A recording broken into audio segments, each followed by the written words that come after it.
of the Dathomirian species, so he has red skin. He does have very vibrant blue eyes. He's a Makashi duelist in the Jedi, primarily focused on his combat skills. Stands roughly around 5'10", quite lanky, not necessarily solidly built.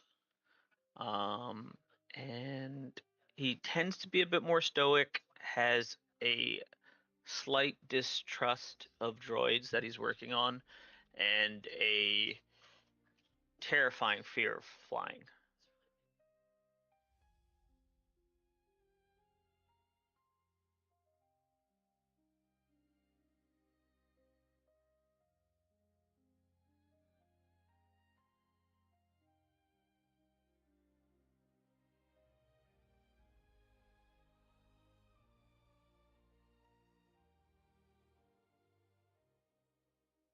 Can you guys? Okay, there we go. So thank you. I appreciate that, Carek. And going to go ahead and go right into the summary of what happened last session, so that way we can get back into our state of character and state of being.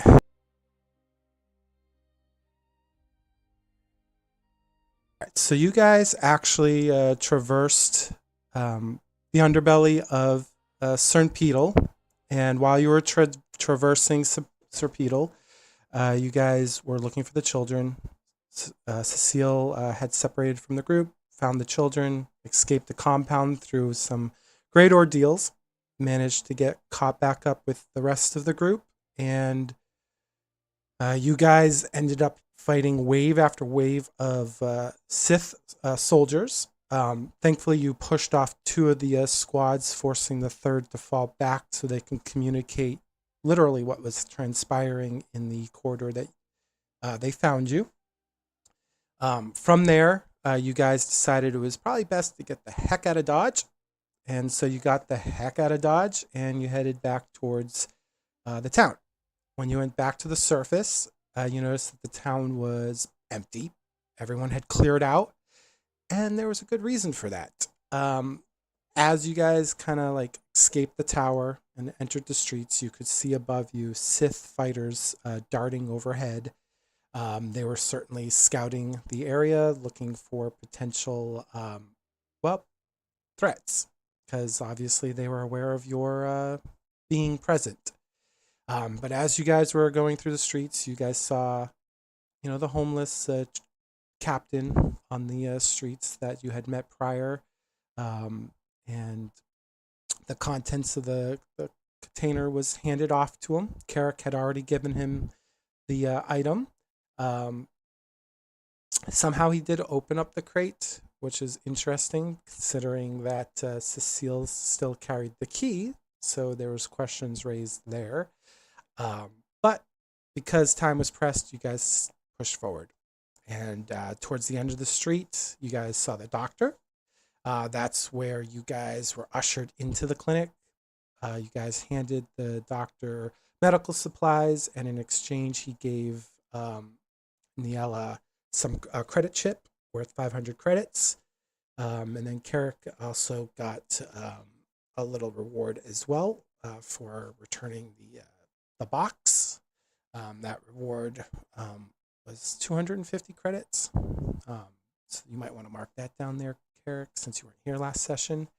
But then as you guys got ushered in, the doctor basically explained that, hey, walking on the streets might not be the best idea, so here's the thing. And he ended up showing you that there was a passage, an old passage, probably built into the ruins of what the city used to be, that linked right to the spaceport.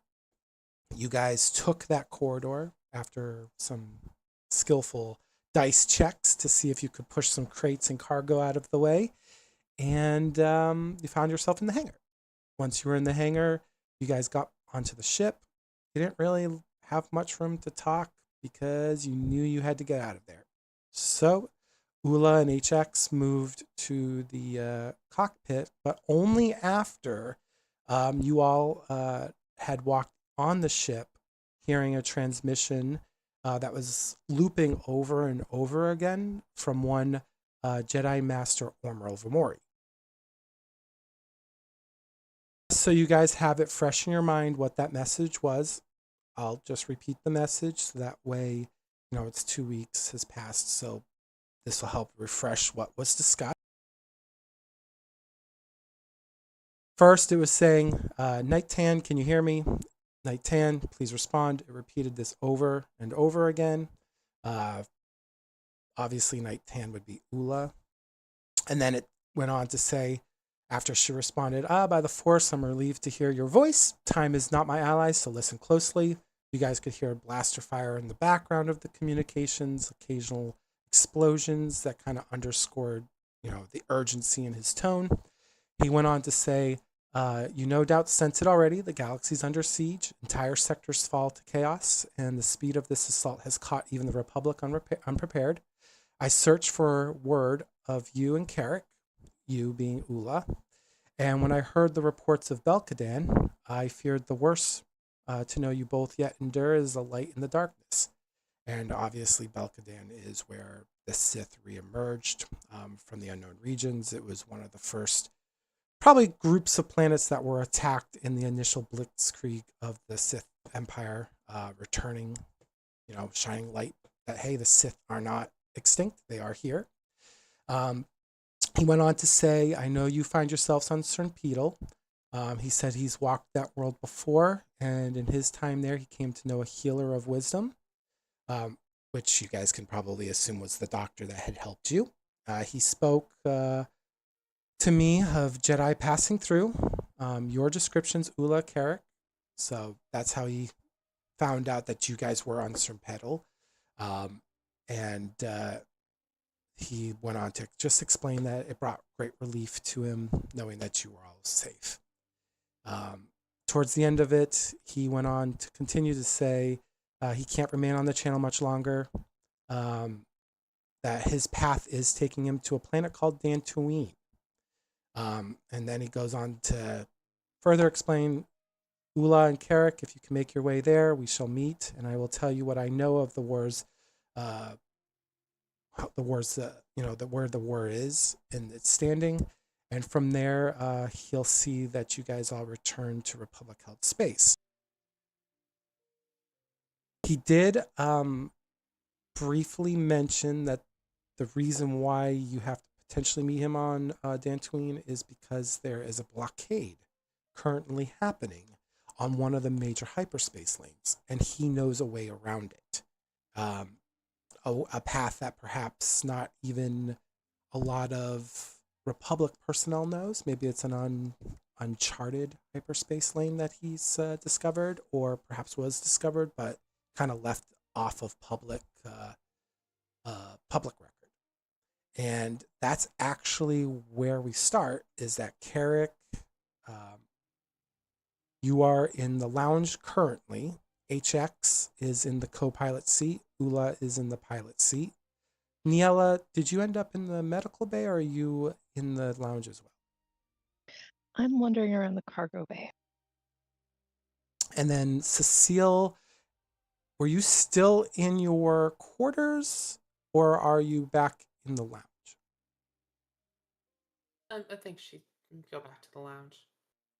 Okay, perfect. All right.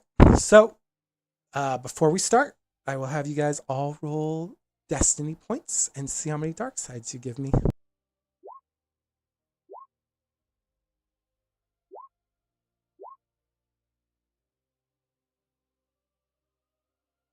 Okay.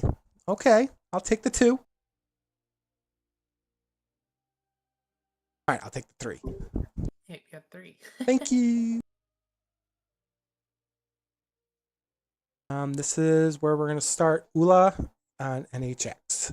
Since you guys are pivotal in this scene, why don't you guys explain what you're doing and to get the ship prepared for liftoff?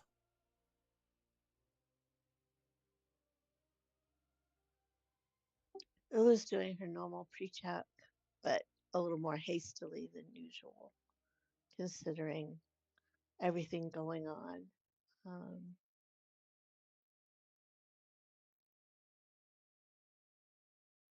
And I'm attempting to start the astrogation and check the final things for the ship, make sure we're all battened up.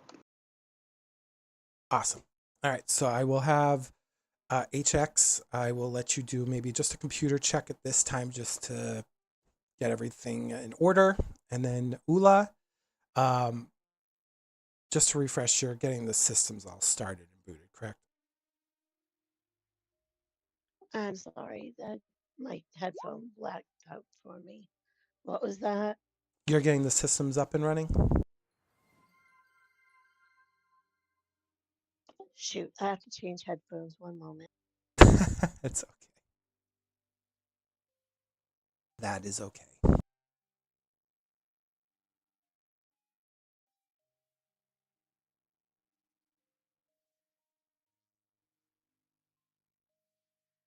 Well, while we're waiting, in the lounge, Carek, Ni-Ella, not Ni-Ella, sorry, Carek and Suseel, is there anything you guys would like to do? Cecile's just coming back from her room, and she's gonna look over at Carrick, and kind of give him like a sideways glance before she takes her seat and be like, "So, you just decided to head back to the ship and leave us all in the caves alone?" So, Carek, because you were missing, the reason I told the group why you were heading back is because you were looking for Suseel, because you were concerned that she was by herself originally. Just so that way you've got the context of why you went back to the ship. Okay, got it. He'll look back at her in a kind of questioning glance and then respond with, "I came back looking for you."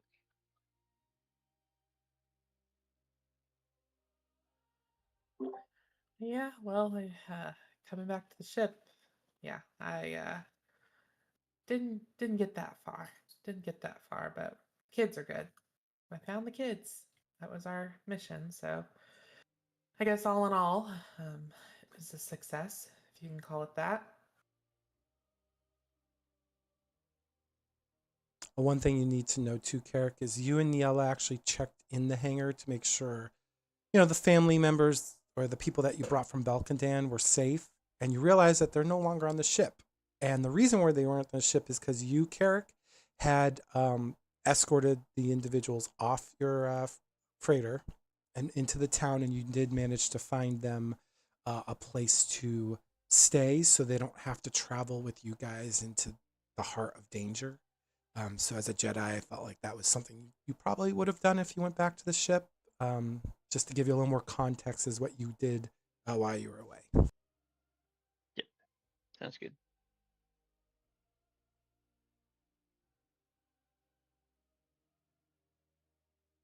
And Ni-Ella, while we're waiting for Oola, is there anything you're doing in the hangar? Uh, if anyone were in the hangar bay with Ni-Ella, they would see that she is exhausted. She's just moving around without a clear direction. She moved over to the like the engineering area where she'd helped fix something before and was kind of staring at it like she was making sure everything was okay, but she wasn't really focused on it. Her eyes are just kind of off in the distance. And in her mind, she's just thoughts are racing back and forth. She is too tired to make connections. So all she has are these questions and they're just swirling and not going in very positive directions. So that's kind of where she's at right now.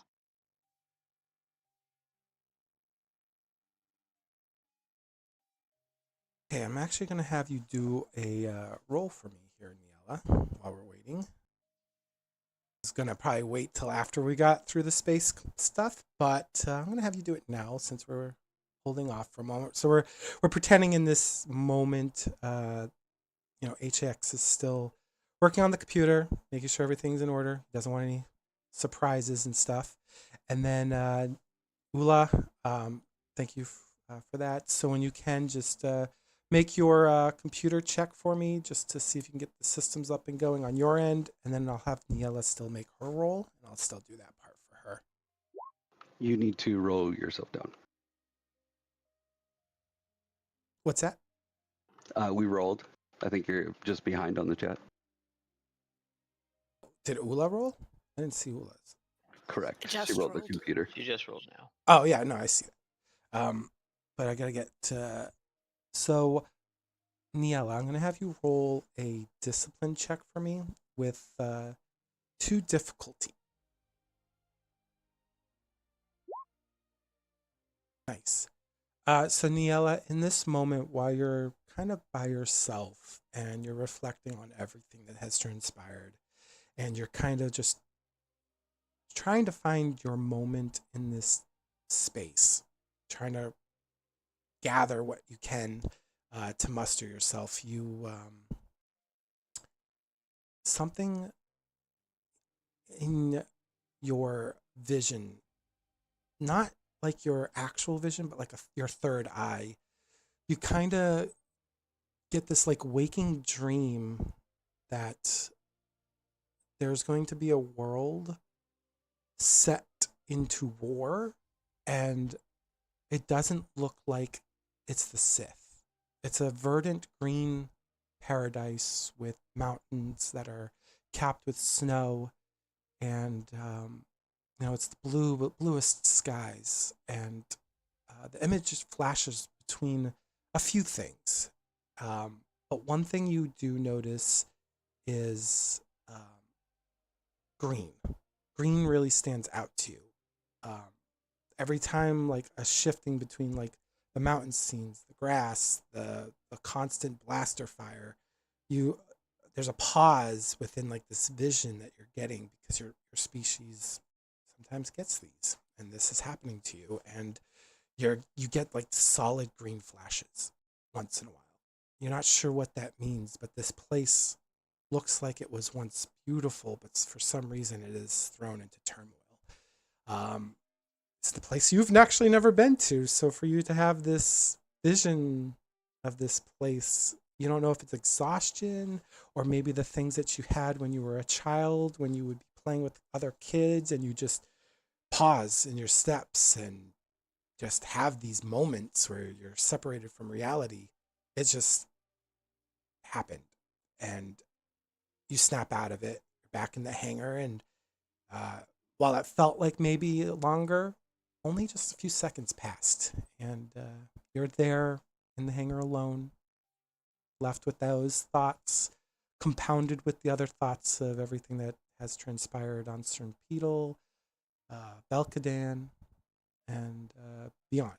So, what's going on in your head while that random vision played out on you?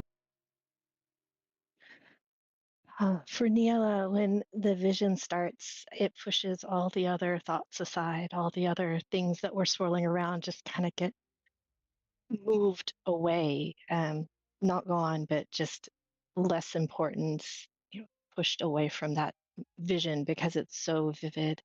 And she finds herself like she does, and whenever she experiences these rare visions, trying to find details, things that stand out, things that could lead her to where this place is, if it's a real place. And she thinks it is. She believes it's a vision in this moment, um, but she she's searching and she doesn't recognize it. So when she comes out of it and she has that just that feeling of green and the vision of green still kind of in her mind, um, she looks around the hangar bay and the emptiness of it. The people are gone. There's nothing really here. There's nothing she can do. So she turns and she starts walking out towards the lounge, just because she needs to talk through this with someone, because she's found, when she keeps it internal, when she doesn't share her visions or anything for, various reasons, because she's embarrassed, doesn't think she'll be believed, thinks in some way that that'll change people's perception of her. She's just doesn't care about that right now. She's too tired. She needs to talk through this. And so she goes out to the lounge to see who's there. Yeah, you see Carek, you see Suseel. Um, I don't know if Carek's sitting or standing, and I don't know if Suseel's sitting or standing, but you do see them in the lounge. Carrick sitting. Seal's sitting too. When Ni-Ella comes into the lounge and she sees Carrick first, and that thought of how he left them in the caves and then Oola almost died. She feels that for a moment, and then she pushes it away, and then she looks over at Suseel, and she thinks she left us. Um, she didn't even tell us she was going anywhere. We were so worried about her, and she takes that and she pushes that aside, and then she walks over, and her hands are kind of like in front of her, and like shaking a little bit, like she's trying to clear something from them. And she looks at both the people in the lounge, and says, I want to tell you about something. I need to talk through it. And I just ask that you just don't judge, and don't don't um, don't interrupt for a moment, and while I explain it, and then maybe you can help me understand it.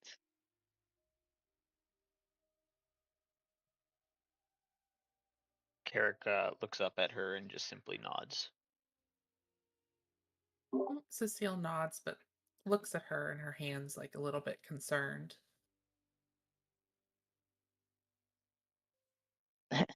Ni-Ella sees Cecile's look, and looks down at her hands, and just clasps them in front of her, and just to stop the what she'd been doing, so that it's not as obvious how she's kind of vibrating a little with energy, and she's still exhausted, but this is kind of pushed the exhaustion aside as well. So she just kind of stays standing. She doesn't feel like she can sit down right now, and she goes briefly into what she's seeing. That she saw a world, um, that is beautiful. She talks about the green, she talks about the mountains, and that there's going to be a war.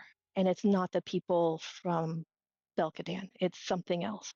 And she's never been there. She doesn't know what world this could be, but she feels like it's very important. And maybe Suseel, maybe Carrick, maybe they could tell her like where this is, so that maybe she could do something about it. Carrick and Suseel, you guys can both roll a core world knowledge check for me. It will be 3 difficulty because obviously the details she gives you could speak about a specific planet, but there's a lot of planets that have verdant fields and towering mountains with snow caps. But this might at least give you some idea of what potentially it could be.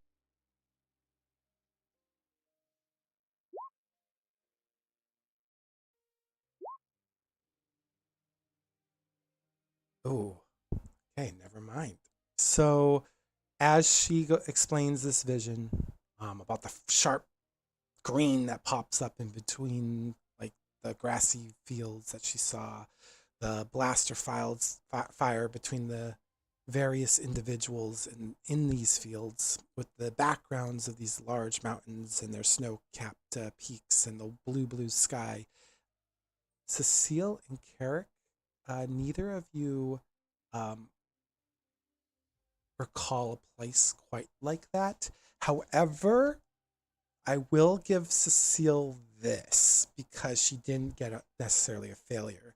For you, Suseel, this could feel like she's describing your home in some ways because your home does have verdant green fields and mountains with snow caps on it.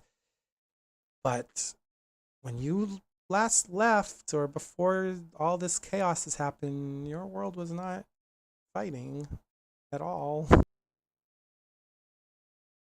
Are you talking about the world she was born on and the world she worked on? Worked on. Okay, yeah. Yeah, I figured she would probably in the back of her head think that could be it, but it's almost like one of those things she kind of puts it in the back of her head like no, that can't be it. So in my mind for Cecile, she has an idea but she's not willing to say it because she doesn't believe that necessarily. She doesn't know, and she doesn't know about Ni-Ella as much about the accuracy or anything like, Ni-Ella or how she could envision these things. So she's kind of just sitting there and she's just listening, but she's not like giving anything. She's just like, that's not something I'm familiar with exactly. So she doesn't really give anything because for her, there's an idea of what it could be, but there's also like, it just seems almost like a far-fetched concept because the planet she knows is a planet that is known for being very peaceful. And it's like a war to there, like that's not even a realistic thing. Does Ni-Ella get any sense that Suseel might be holding something back?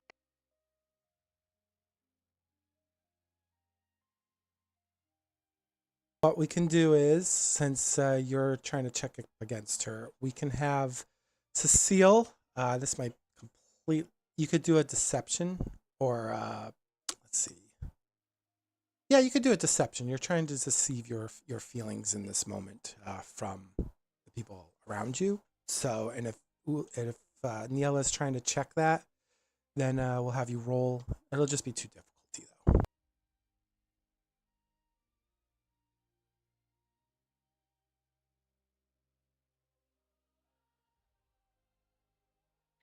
Do I roll against her or? Yeah, so we'll have you roll, and any success you get will cancel out one of her successes. Failures in this moment won't obviously count. Okay, and is it also deception or something else? Yours is going to be perception, so opposite of deception. You're going to be trying to perceive. Okay, yeah. So she does manage to, because she still gets 2 successes over your 1 success. You don't get the sense that she's holding anything back, but because it is your character, we'll say that because she left you earlier and without a word, there's always going to be that doubt when you walked into this lounge that's going to linger with you when it comes to maybe like her actions, right? Because there was a precedent set for your character, and because you described how your character felt walking into the lounge looking between Suseel and Carek, your character probably still feels like not as trustworthy as you once were before you got to Sernpidal. Yeah, and I'll just add to that because I think it's valid to say that Niella's seen Suseel work.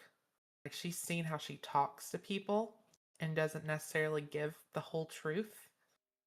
And so it's very valid for Ni-Ella to be like, kind of be like, I don't necessarily trust everything you're saying. Okay, all right. So with all that in mind, with Carek's and Cecile's responses, Neil will first feel just overwhelming frustration because it feels like before when she was trying to describe a previous vision to the general and how dismissive she'd been in that moment. But she realized that she has to push forward because she didn't push back at that time. She didn't try to take it further, and that did not go well. In her mind, she feels a lot of guilt about that. So she tries again. She focuses on Suseel because think she hasn't found Carek to be deceitful in any way, and there is a little bit of a trust issue between her and Suseel. But she tries to get rid of the frustration so that she can maybe have like a convincing argument, and she'll sit down next to Cecile and like gently take her hands, and she'll start to describe she'll start to describe that previous vision that she had, like not going into the details, but that she'd had a vision before that was it feels like to her previewing what happened on Belkadan, and she took that vision to someone in the Republic to try to in some way figure out what was going to happen so that maybe she could stop it. And she wasn't believed, and so she just appeals to Suseel at this point. Like, I know you said you don't recognize this planet, but you've been so many places I haven't been. You've been to so many different worlds. Can you just think through, is there anything, any places, even if it's more than one place? Maybe there's lots of really beautiful green planets, but if we could just narrow it down, because I don't know where this could be, and maybe with all your experience, you do.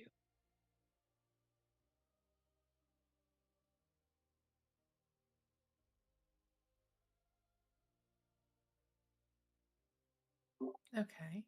Do you want me to roll? I mean, you can respond, or if you're trying to continue to be deceptive, then yeah, you'll have to roll. No, I'm just saying if now like she can kind of say what she's thinking, then she just say what she's thinking. And yeah, so Seal, like when Ni-Ella takes her hand and looks at her and talks to her, Cecile, Cecile gives like Ni-Ella's hand like almost like a little a harder grasp, not in a like in a way like she's trying to confirm her feelings and be like, there's one planet. Um, it's hard for me to imagine conflict there because I've worked there for so long. Um, but there's always potential. And she just kind of looks to Ni-Ella and just says, "It's Alderaan. That's where I worked for House Riss for a long time, and it's very close to what you're describing." Yellow would have a heart that she would start to squeeze Cecile's hands, but try to hold back because she doesn't want to hurt her, and breathe real deeply and responds, say, I don't know if it's the planet you used to be on. I don't know if it's this Alderaan, but if it is, and if we have a chance to prevent like whatever turmoil is going to be thrown at the planet, maybe we can. Do you have any contacts there? Could you check in with anyone you know? Um, Maybe we can try to prevent this from happening. That's where Cecile kind of pulls her hand away. And she just shakes her head and she said, "I can't help you. Um, if it is Alderaan, there's nothing I can do. There's nothing I can do. I'm sorry." And she kind of pushes herself out of there. She gets up off the table and goes back into her room because that's kind of like the idea of any kind of uh, contact with that planet is likely, she knows that she puts herself in grave danger by trying that. So she just kind of pushes herself out of that scenario and tries to go back to her room. And then, Carek, I'm going to have you roll an underworld for me with 3 difficulty. And I'll see if I can provide you any information.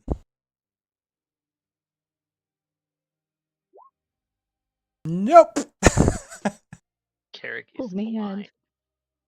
Carek, you've heard of Alderaan, of course, but when you were probably supposed to be paying attention in your studies about all the individual houses, you were most likely daydreaming of your spar with Kella back at the training grounds back in Coruscant. You kind of in this moment wish you were paying attention with 3 failures. Yeah, knowledge not strong. So Carrick will look at Ni-Ella. You'll ponder for a couple seconds, but nothing is coming up. What he does then say is, I don't recall any sort of planet that you described. I've heard, obviously, of Alderaan, but as we're trying to meet up with my master,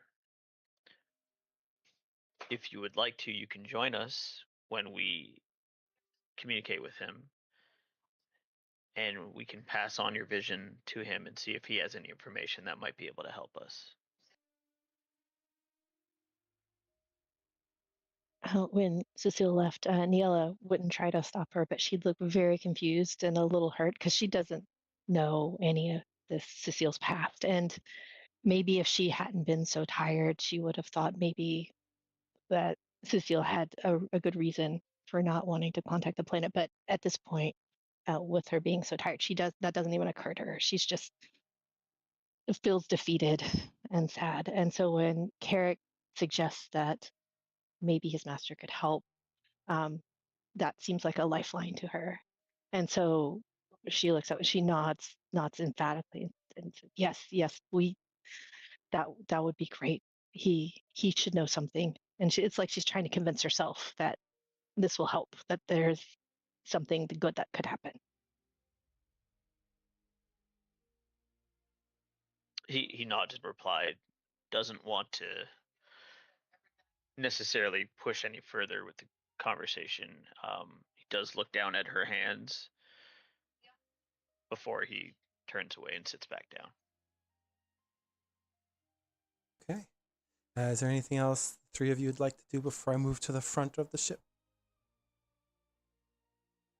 At this point, Ni-Ella's just, the exhaustion is kind of taking over, and she just kind of thumps down and where she's sitting and she starts to pull out her data pad, but she doesn't even search for it. She doesn't look at anything. She's just kind of there.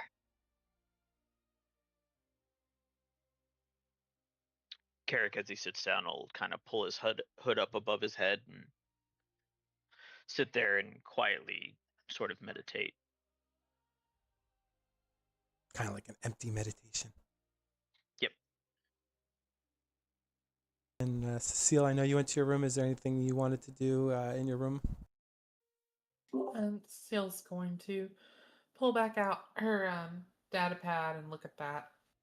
She just, she needs to put her mind on something else right now. Okay. So while all of that happened, that did not happen while you guys were all like just doing your computer systems. No, that happened probably while you guys were lifting off in the atmosphere and stuff like that. So Oola, I'm gonna have you roll a pilot space check for me. It'll be just 2 difficulty. You can get an assist from HX because he's in the co-pilot seat as well. Okay, so 2 and a blue. 2 in a blue.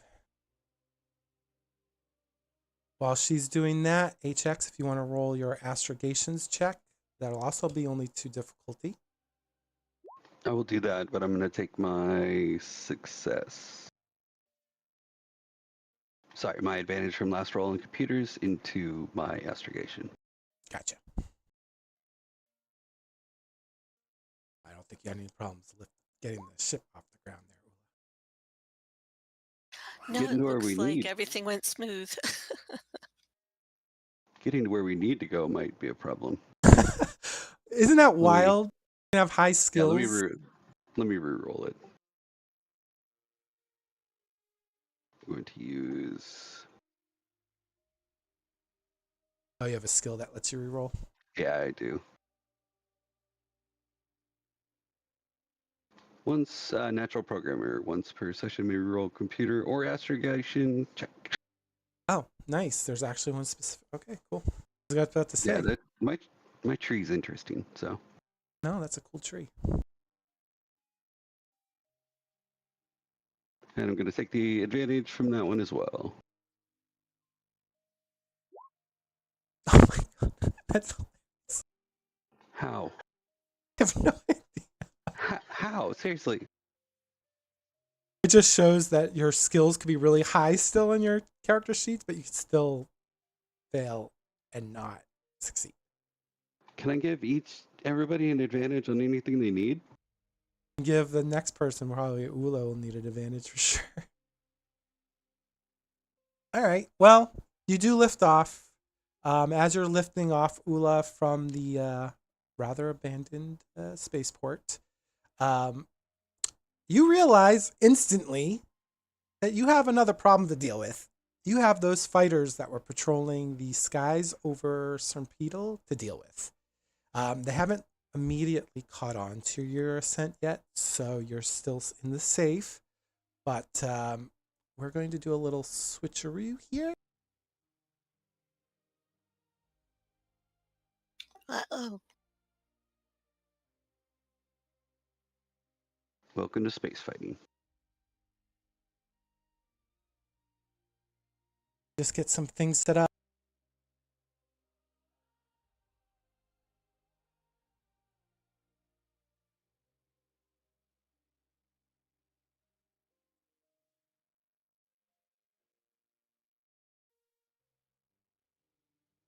Okay, appreciate your patience.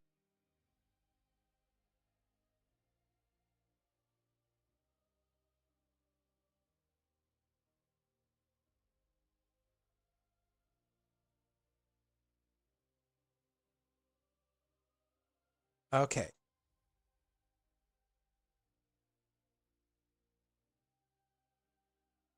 So, Oola, as you're lifting off, your radar is obviously pinging some other aircraft in your vicinity.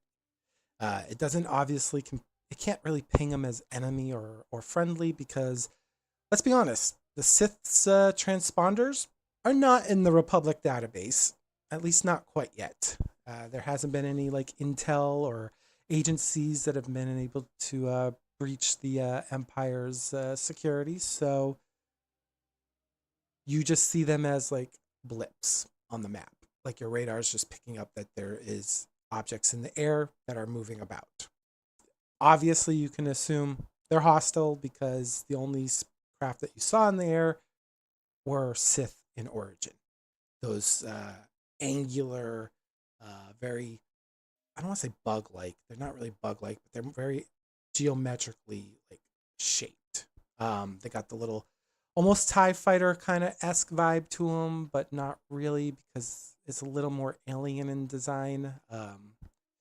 Almost probably closer to what a Jedi Starfighter would look like, except it's got the dorsal, not the dorsal fins, but it's got like the wing projections that very similar to the Empire of Luke's era, but slightly different because they're a little bit more angular and a little bit more narrow in shape.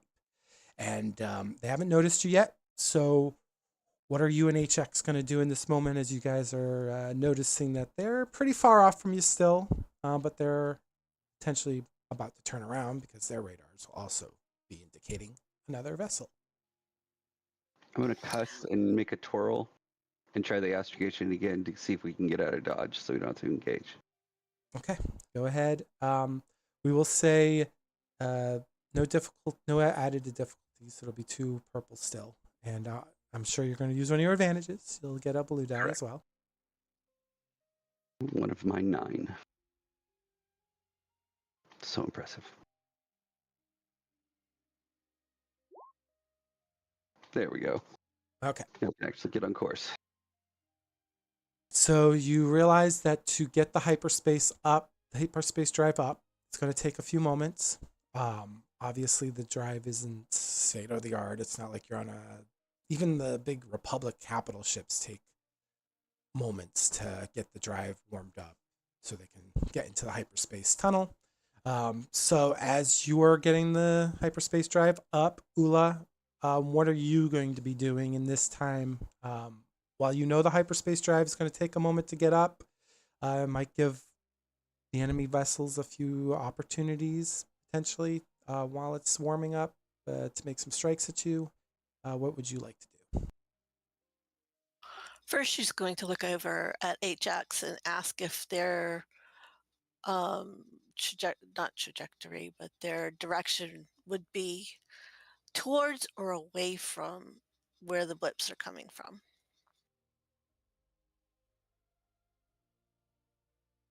HX, you don't even have to make a roll on this. When you look at the radar, you could tell that the blips are moving away from you, but as she's asking that, you can see that they're turning around to start heading. Excellent. On course. It should take us away, but you need to start moving. Okay, so she's going to start directing away from the blips, not at regular speed, so as not to strain yet.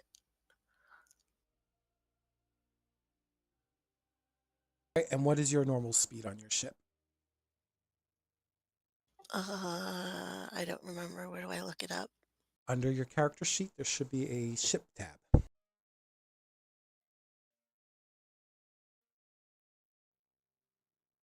You all actually have it.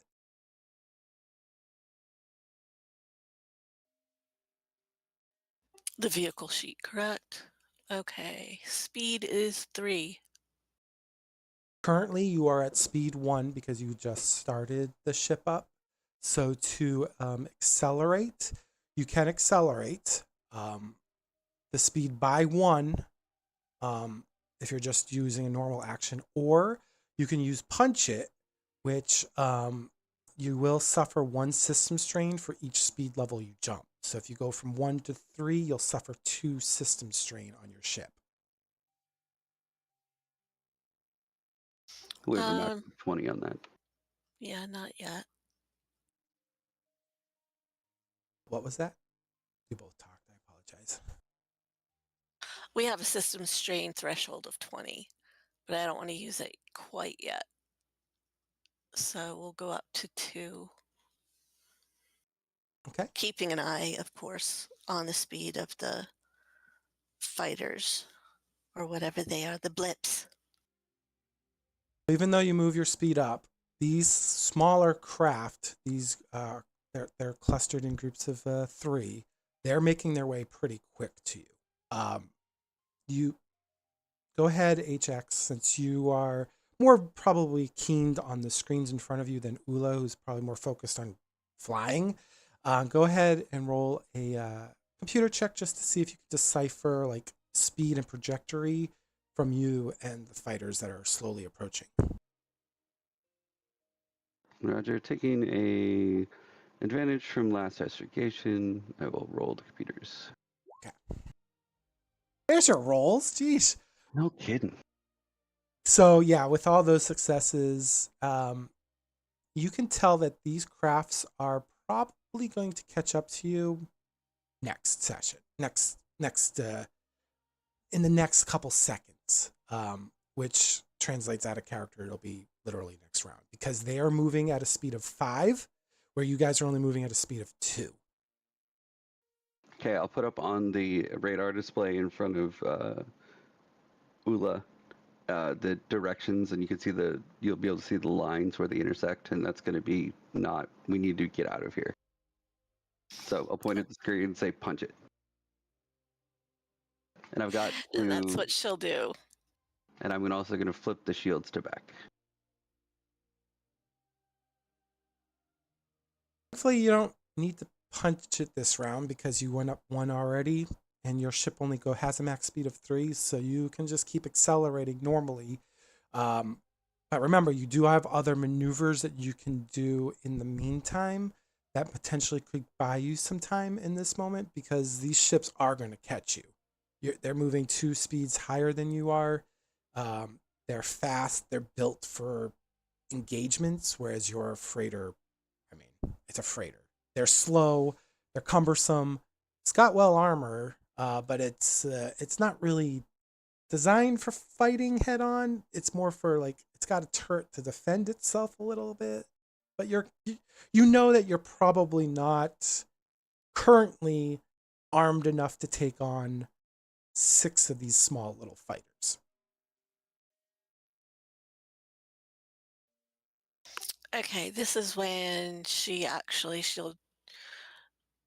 she'll accelerate to max speed and start evasive maneuvers. Okay. So as you're doing these evasive maneuvers, because you have to be at 3+ to do that, and you are now. Everybody in the back in the lounge, I'll have you guys roll just an athletics check for me. Suseel, you don't have to. You're in your room. Your room is tiny. You're not going to get really thrown about.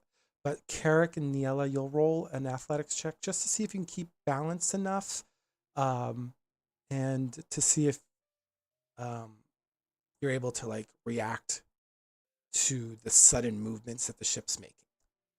They're both in a seated position. Can we get a 1 on that instead of 2? I will give them a blue die since their situation is seated. That will be their bonus.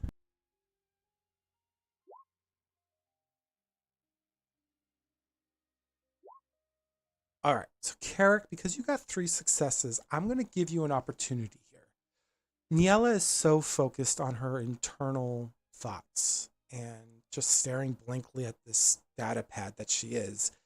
You're in this state of empty meditation, so you're kind of connected to the force around you, and you get the sense that if you don't react, Ni-Ella might get tossed to the ground. And with 3 successes, I'm going to give you an advantage here to stabilize her if you wanted to react quick enough while you're also maintaining your balance. Yep. So as the initial jostling happens, he'll snap out of his meditation and go and brace her so that she doesn't kind of tumble out of her seated position. Ni-Ella will kind of register things in this order. First, the movement, like she's going to fall, and then that she hasn't like tumbled to the floor, and then that Carek is the one that kept her from falling. And so she'll look over at him very gratefully, but also kind of confused. He's then going to turn away and throw up.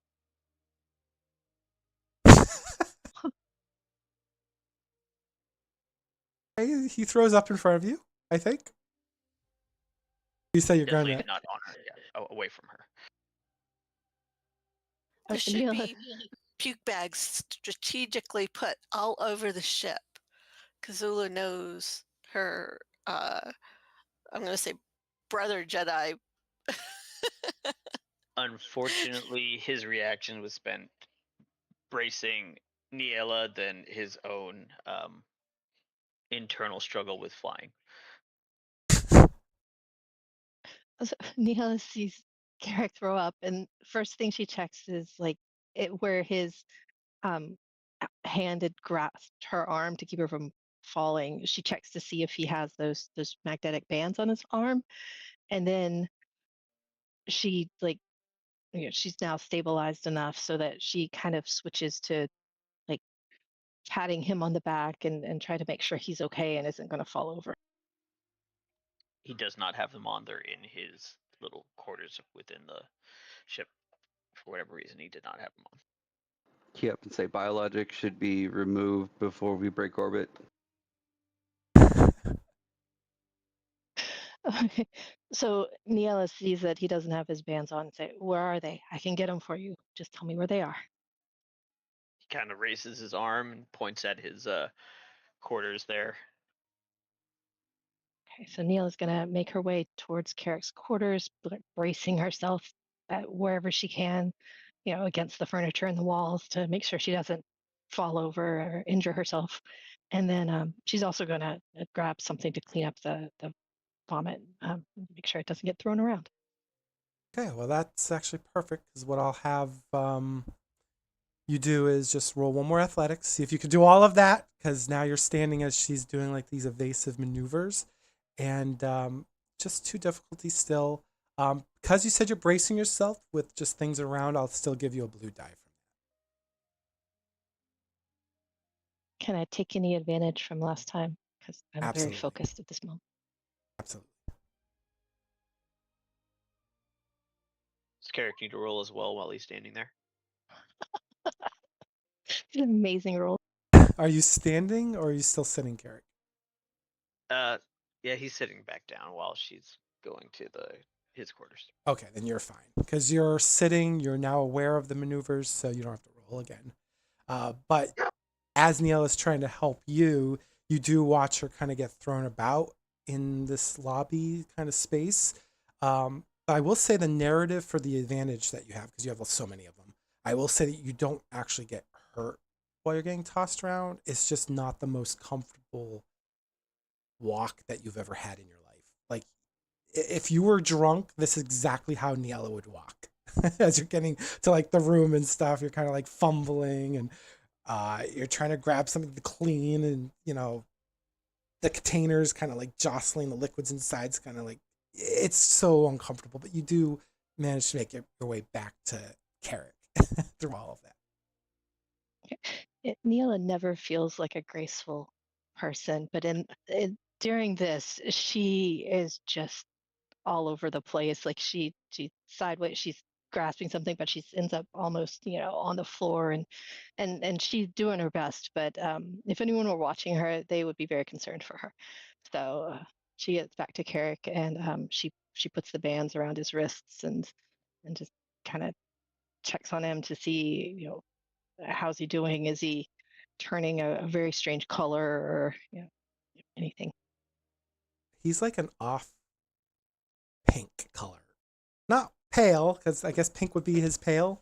So he's kind of pinkish. Okay. So she'll see that and she's like, okay, we're going to need to get you some fluids. He nods. He says, "Thank you, and I'm sorry." No need to apologize. This is not something you have control over. I'll be right back. I'll get you those fluids. While that was happening, the 6 Sith fighters are now on the tail of your freighter. The hyperspace drive is almost fully charged. It's about ready to punch it, so maybe you'll just have to survive one onslaught. But they are going to try to disable your ship, so they are going to open fire.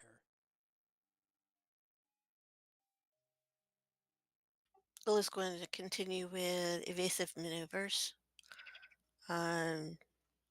She looks over to HX, who's already put the shields on the back. She will ask about flanks. In his opinion, she's got to concentrate on getting them out of there. And our path is now okay. Which way is the ship facing? So you actually are just breaching the atmosphere. So you're kind of angled away from the planet. You're facing pretty much the open stars. Obviously, the moon of this world is off to the side somewhere, but yeah, it's an open shot. Once this engine's good, you're good, because the ship auto corrected itself to align perfectly with the hyperspace astrogations that you had inputted. Excellent. Point on course. Just hold tight. And now they're going to open fire on you. Probably their only chance. Let's see what they do.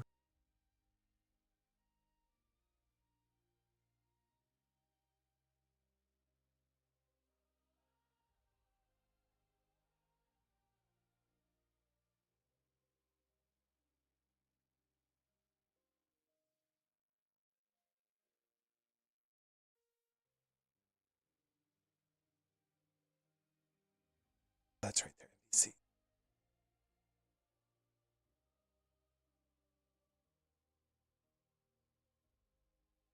Appreciate your patience, guys. This is the first time we're doing real space combat, I think.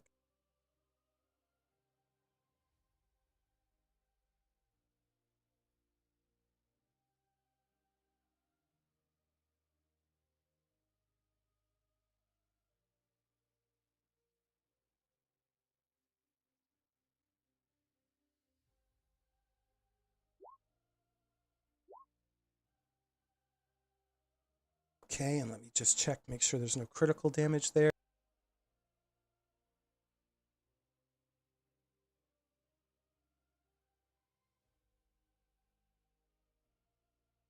Okay, so Hold on. They didn't have any difficulty. oh, thank you. I'll roll 2 purple for each of them then. Okay, you do have invasive maneuvers, so let's see. Harder to get, makes enemies' attacks harder, but also makes it harder to also... Okay, so actually their difficulty is now bumped up to 3 because of evasive maneuvers. Call there, Neil. I appreciate that. Sure thing. That cancels out the first roll. Okay, the second roll still hits, but that's also the one with the potential crit here. So how I manage that is I just put them in the order that I rolled them. So it's a second roll.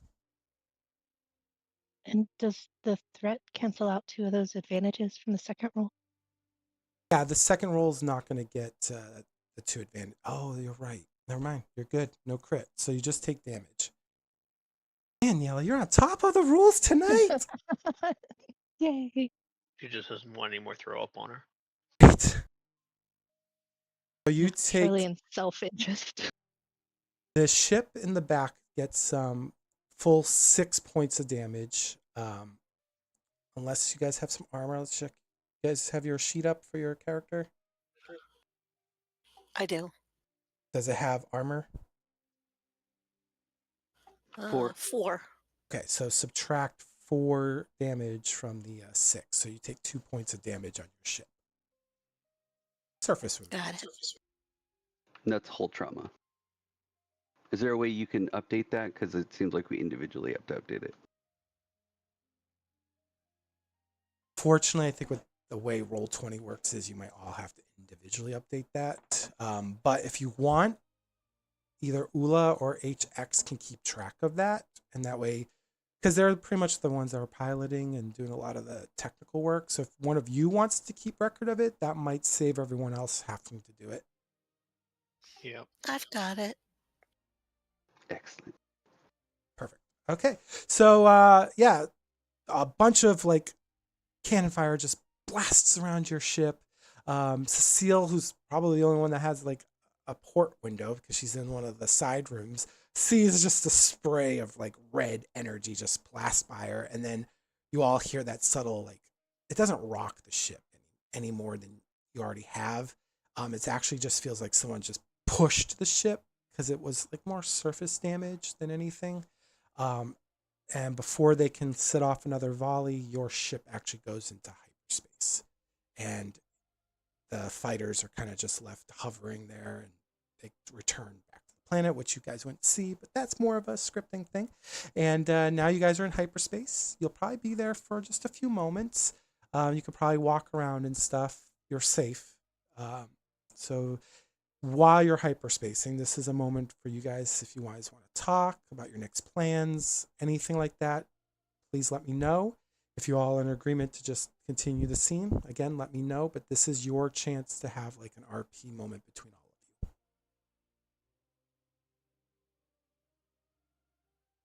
you. Oola's going to sit in the pilot seat just a little bit longer, but she is going to want to talk with Carek and then with the others in a short moment. Ni-Ella has provided Carek with some fluids, and she's just kind of staying in the lounge, keeping an eye on him, and trying not to, pass out from exhaustion. I'm going to reach out to all my little contacts that I haven't touched in a few months and see if there's any news on the wire. Sure. Just do just regular computer check, 1 difficulty. But we're going to give you a black die because there potentially is something that's interfering.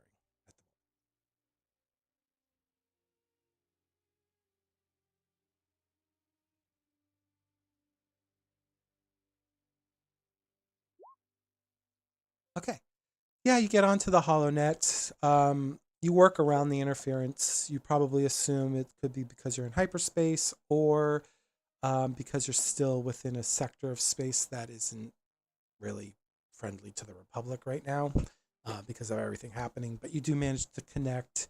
And what you do find out from some of your contacts is actually happens to be a little compactor droid on Coruscant that you connect to.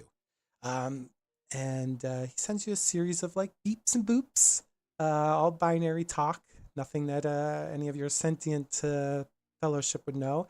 And they just let you know that they are still working on making connections to some of the other, what you guys call them, systems within their region that they've been operating in. But they also go on to explain that there is a lot of things slowing them down.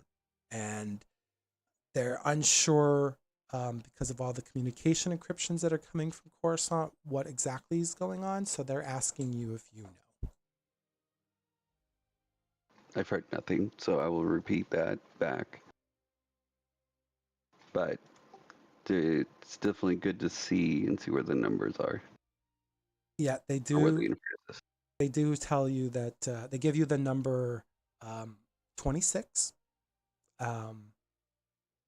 That might not make a lot of sense to others in your group, but you know what your objective is, HX, and they just let you know that they have 26.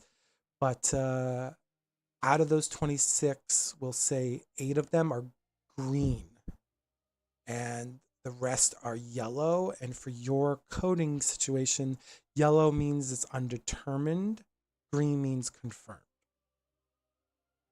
That works. Let's sign off and check and see how far we're away from the planet. You're not very far. You're probably about 30 minutes out. Not very far. Dantooine is a system, maybe you're system 1 or 2 systems over, basically, from where you guys are now. It's a place that obviously, potentially, people in your party know a bit about.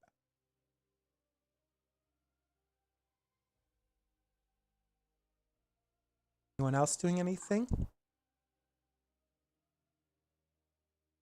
I'll push it up on the HUD at the table just to show everybody where we're at and see if anybody has any information on it. I'll slide back towards it. Sure. Mm, Go ahead, Cecile. I was just gonna say Cecile's probably going to try to see if she has any old contacts she can reach out to, specifically ones that she worked at when she was uh um when she was working with House Wrist. She's just gonna see if there's any, and they're not people that were directly with House Wrist, but they were people that like I guess you could say like ambassadors to other noble houses, maybe ones that House Wrist didn't care for, but ones she had contacts with. She's gonna try to just send them like an encrypted message of some kind, trying to see um, uh, what activities are going on, if there's any important updates or news around that planet. Okay, and are you sending this not encrypted or encrypted? And she's gonna try to send it encrypted. Okay, so give me a computer's check with 3 difficulty because you are trying to submit this communications through an encrypted line. I'm also going to have you do a black die, probably for the same reasons that HX had to deal with. Either way, the communications will go through. This will just see if the encryption holds.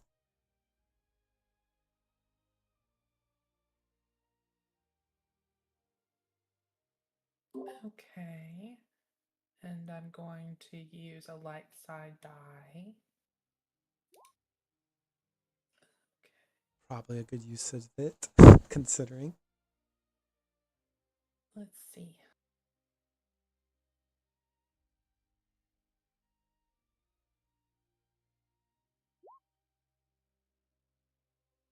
Nice. You succeed.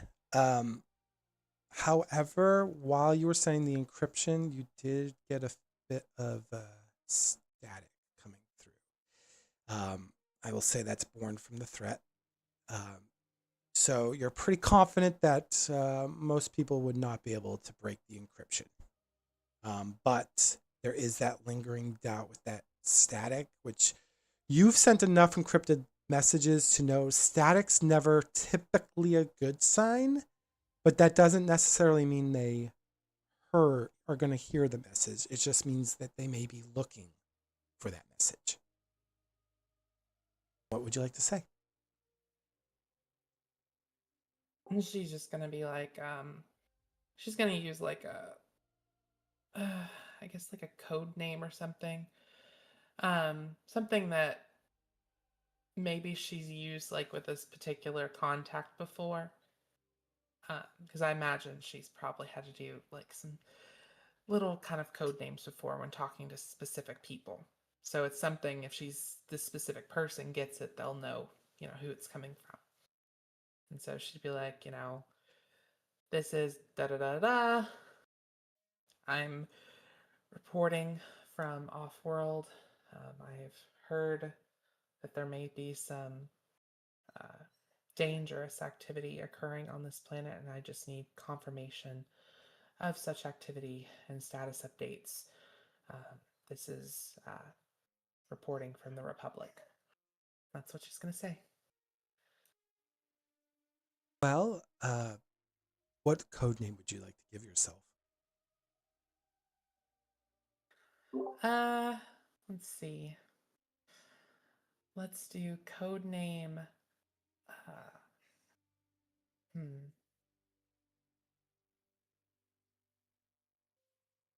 Xvar.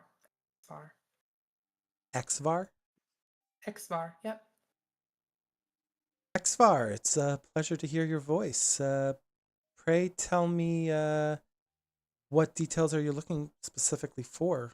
I mean, there's always political unrest here on Alderaan.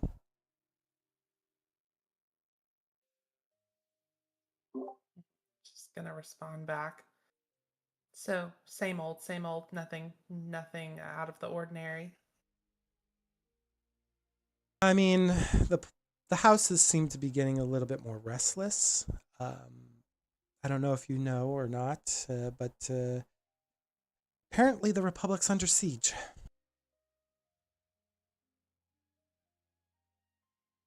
Under siege? How? I mean, there's not much I know. Unfortunately, I'm being kept out of the loop. This voice, by the way, is of Aveline Organa. She's kind of like a ward of the Organas, and she just goes on to explain. The family's keeping communications closed right now to staff members, so we're not sure what's necessarily going on, but it's enough to get everybody up in arms, and not literally.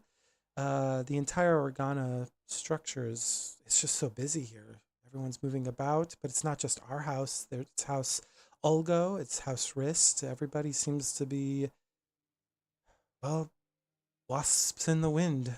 Something big's going on, and the only thing that I've heard of is that there's been multiple attacks in the Outer Rim, and they seem to be slowly moving their way towards the Mid Rim.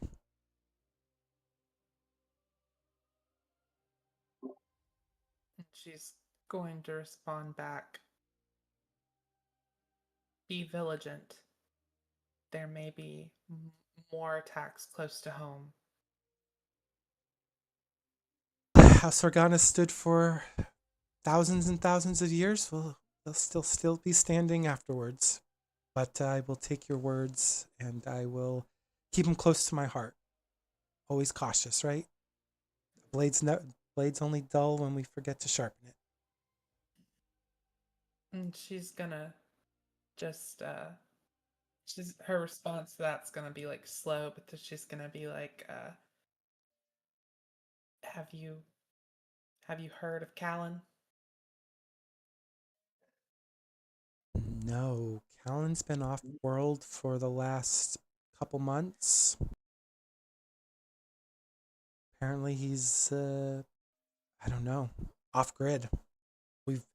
I've tried to poke for you, like I always do, especially since you left House Wrist, and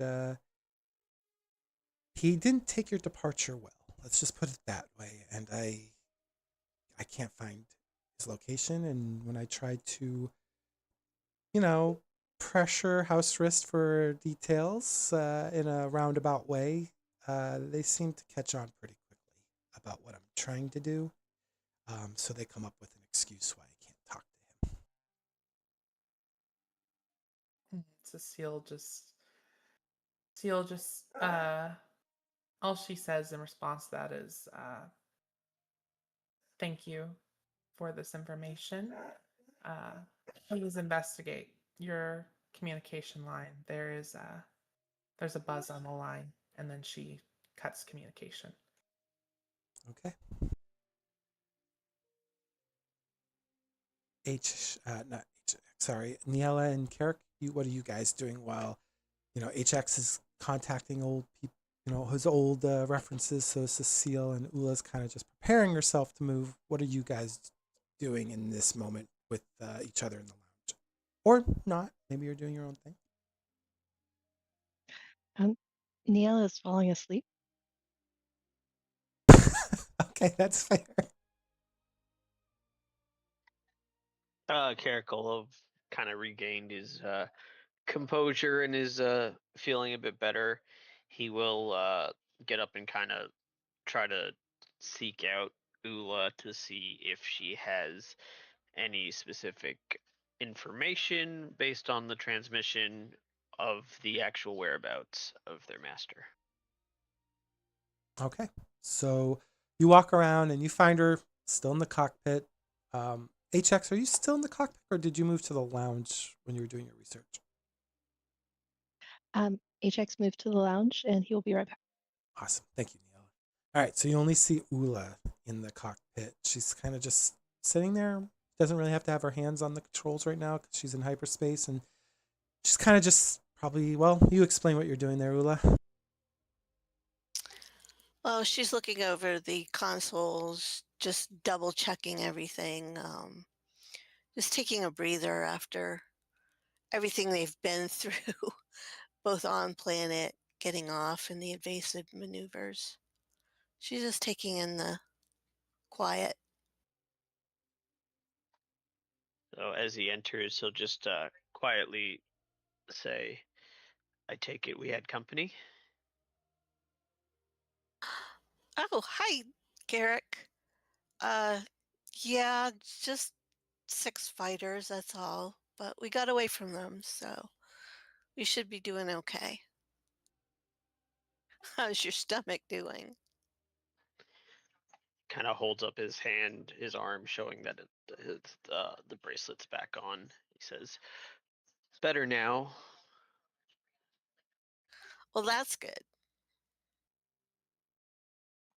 And then he'll go ahead and ask her, "Do we have a exact whereabouts on the planet that we'll be looking for Master Vamori?"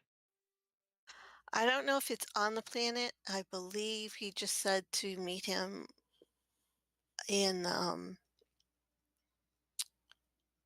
around the planet.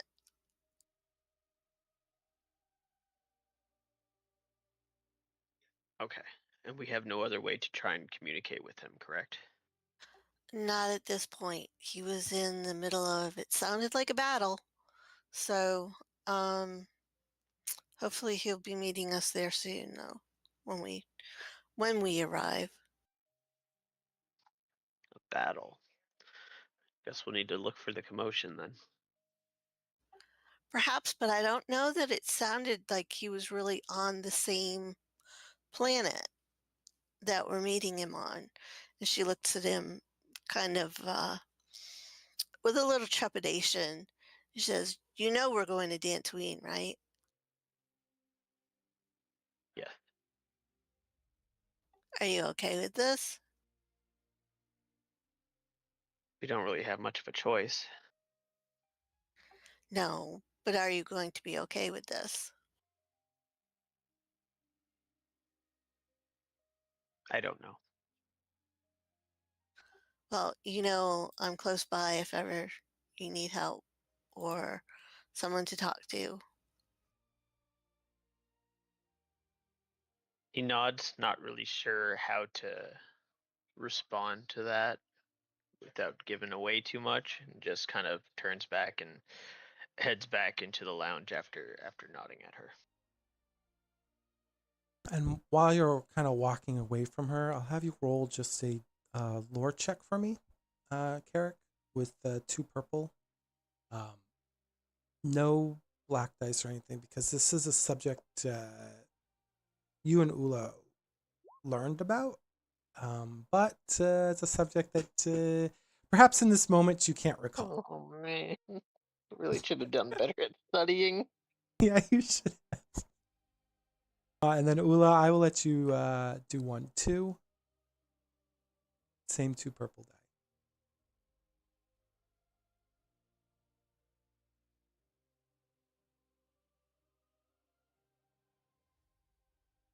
And which one was I doing? I'm sorry. You're gonna be doing a lore check.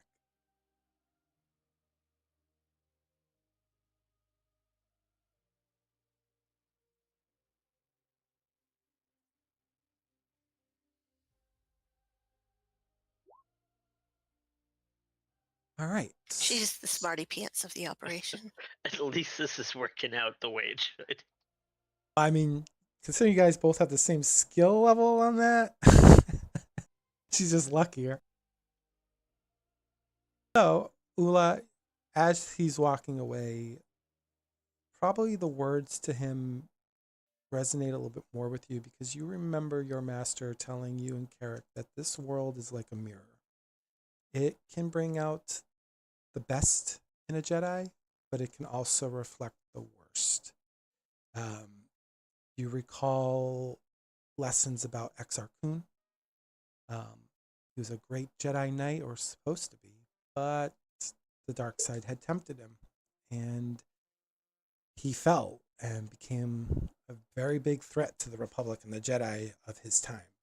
Then there was Revan and Malak, both Jedi students of Dantooine that fell during the great battle against the Mandalorians. And after the Mandalorian War, they became Darth Revan and Darth Malak. And again, the galaxy was laid to siege. And this planet has always been a cautionary tale amongst the Jedi. It reflects the fact that there's greatness that can be born here on Dantooine, but there is great fall that can become someone connected to the Force. And that's why it's been kind of nicknamed as a mirror, because it does reflect the best and the worst qualities of you. And some Jedi just succumb to the worst qualities. Many have overcome them. There have been great Jedi that have come from Dantooine as well, but unfortunately, the largest threats of the galaxy have also been born on Dantooine. And so your words kind of have a great meaning to you when you gave them to Carek. Even though at the moment, perhaps your tone isn't lost on Carek, but the meaning behind your words, perhaps just in the moment, didn't click with him quite as much as they're connecting with you. She sighs softly to herself, thinking about all this. But she also has faith in her uh, her her Jedi brother, and she knows that she'll be there. So she's going to look at that, but not be blind to the fact that she might need to be there for him even more.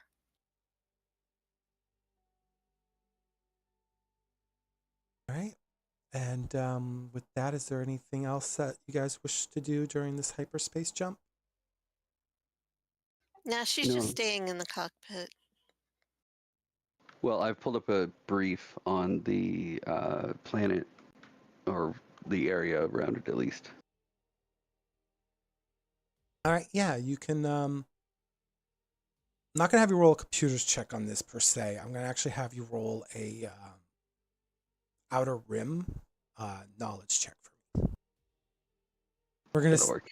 going to see what the Republic would have detailed about this planet, or general masses would have detailed about this planet, because it isn't one that the Republic really they cared about, but they didn't care about. That's why the Jedi were there, not really the Republic. Outer Rim, correct? Yeah. It's more me just trying to figure out what the Republic would know about it. Okay, so you do have a triumph there. So I will say what you do discover about Dantooine is that long time ago, Dantooine was meant to be a established colony for the Republic. But the Republic themselves were not going to establish a very big presence there. Instead, they were going to send colonists, people with their own leadership structure to populate the world, to make a presence of the Republic there. But due to historical difficulties of that time, they couldn't dedicate any armed militia to support their claim on the world. So what you do discover there is that the Jedi had agreed with the Republic that they would be more than glad to set up a enclave there, because they felt that the world would be perfect for the study and growth of their students. And that also is because it was far removed from the political core and the mid-rim.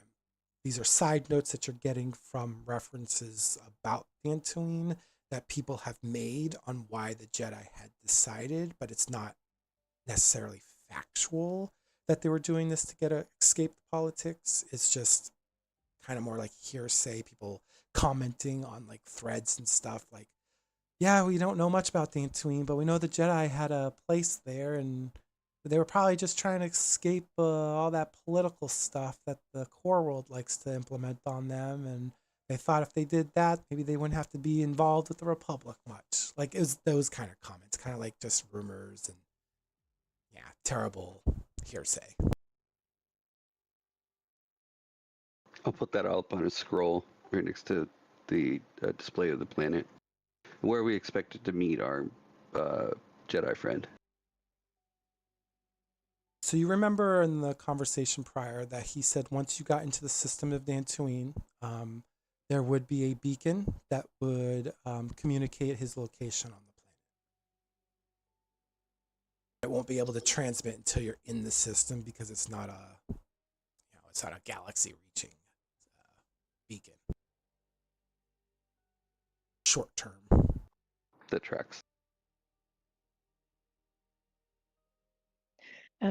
While this is happening, Neil's probably been asleep for about 15 minutes, but she's been in a seated position, so not comfortable, and it doesn't take much to wake her up. So she does kind of wake up a little groggily and looks around and sees the projections that HX has and tries to focus on them, and looks around and says, "What's this about?"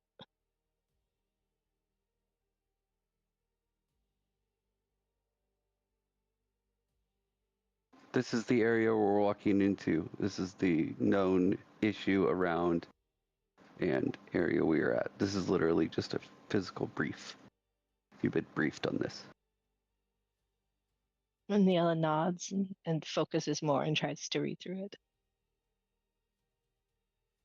I mean, it's an idyllic place. There's even he even managed to pull up like just interesting facts about the planet, that it's got large open fields of golden threaded grass, open skies, small little farming communities, but next to these farming communities, there's no official name for these communities, and there's no association.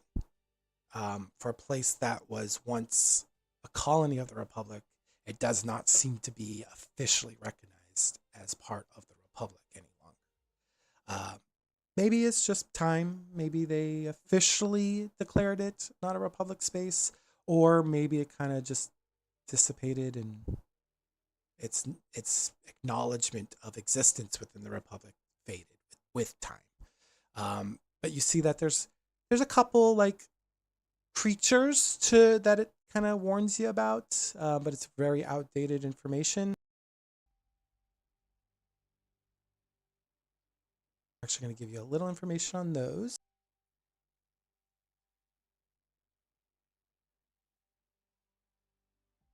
We do talk about the Calfhound, which there are variances on other worlds.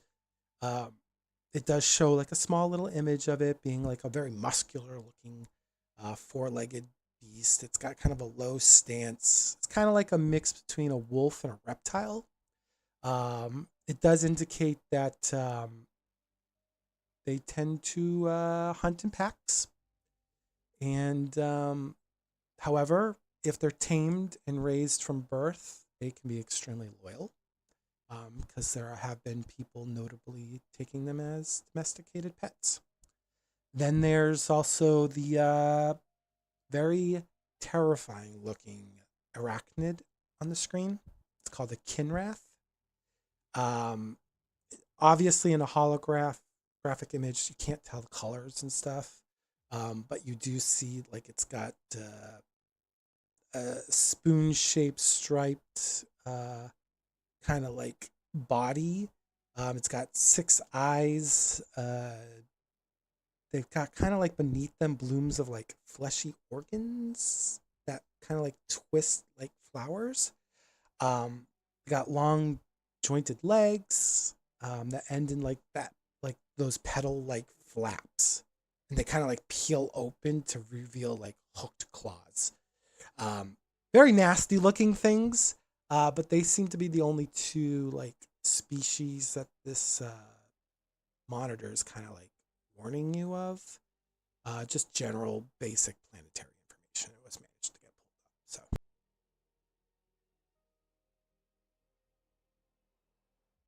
So Out of character, just a quick question.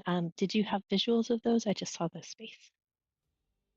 I can get you those because we're going to go on a little break here for momentarily. I can get those images while we're on break for you. Oh, got it.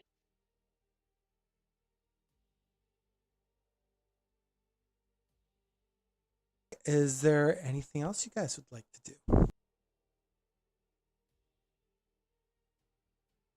Perfect. So we're going to take just maybe a 15-minute break here. Let you guys go to the bathroom, get something to eat, and then we'll meet back up and we'll be entering the space of Dantooine. All right, sounds good. Yay.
All right. I see HX is still away, but is everyone else still here?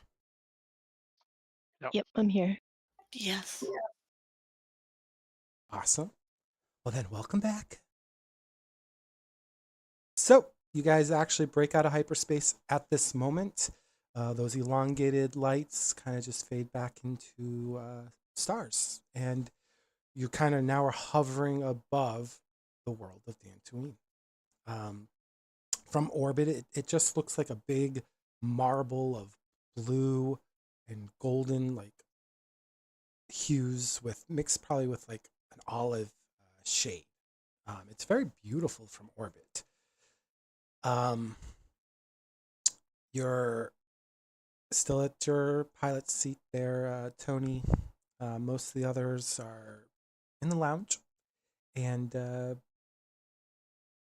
yeah, so what would you like to do now that you're suspended here above the planet? I will say there is an indicator going off at the dash as well at your where you're sitting. Okay. I'm thinking or looking at the indicator on the console and checking to see if that by any chance is the beacon that I'm supposed to be looking for. It does look like it's coming from a switch that connects to like localized transponders. Basically, it activates your transponder. You usually have to do that anyways when you're like docking with space ports or you're at a critical checkpoint and other vessels need to verify who you are. That's basically what that indicator is. It's just pretty much indicating like, hey, you need to activate your transponder. Okay, so that's actually what she does do while she's actively looking for the beacon. The moment you activate your transponder back in the lounge, um, and sort of on like a smaller screen, it's like a little radar between you and the cockpit. But this also goes into the back room in the lounge. Uh, the world of Dantooine, there's an indicator in the northern plains that somebody's signaling that they're there.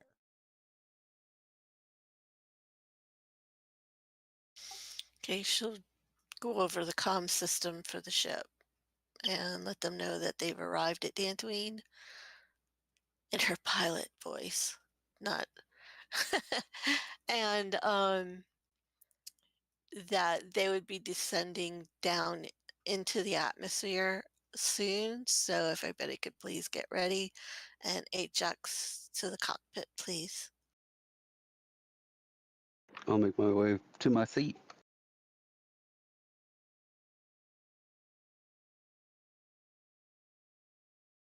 She's going to put in the coordinates of where that beacon is sending them so that they can descend.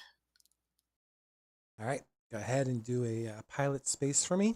See how well you navigate through this actually relatively calm atmosphere, so it's only going to be a one difficulty for you on this one.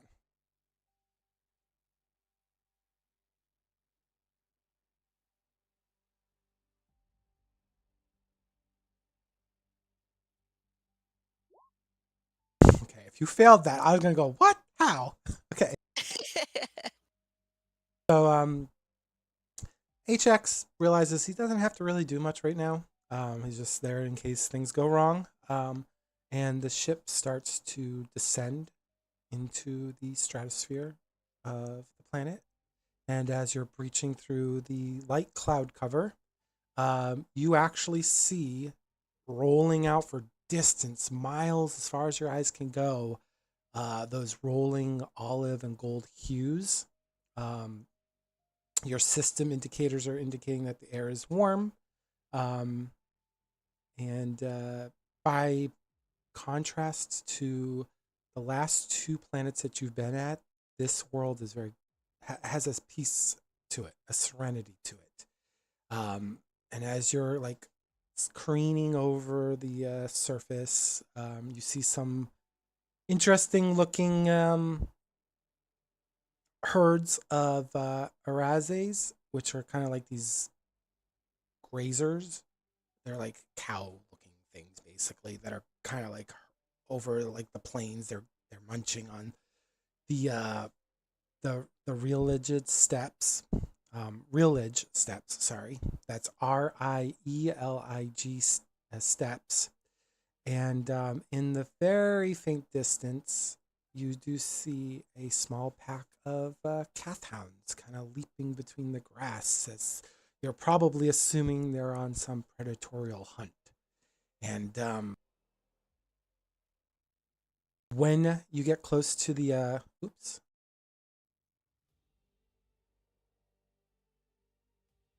One second.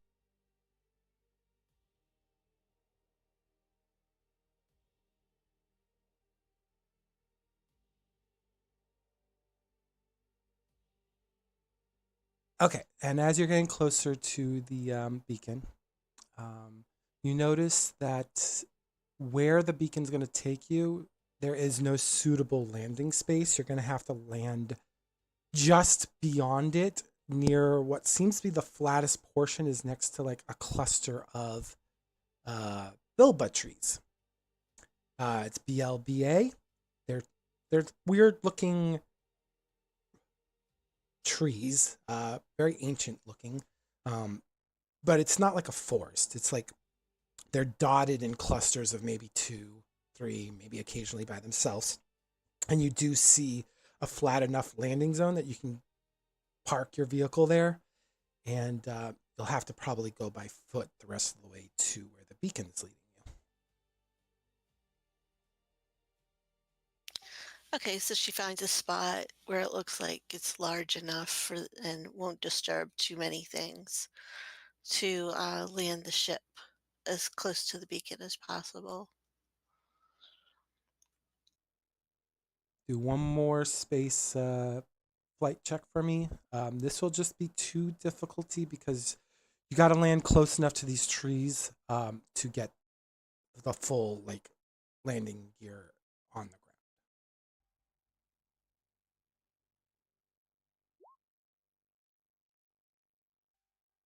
Okay, you succeed. Everyone could feel the freighter kind of just settle on the ground. It has a little bounce to it, a little give. You do get the sense that because it was so clear out, and this is probably from the threat dice that I'm saying this, is you get the sense that even if you were trying to be stealthy in this moment, there was no way to be stealthy in this moment. People would see a big freighter coming down in a relatively clear sky. But that's really the only thing that might linger in your head as your ship's kind of like settling in its new position on the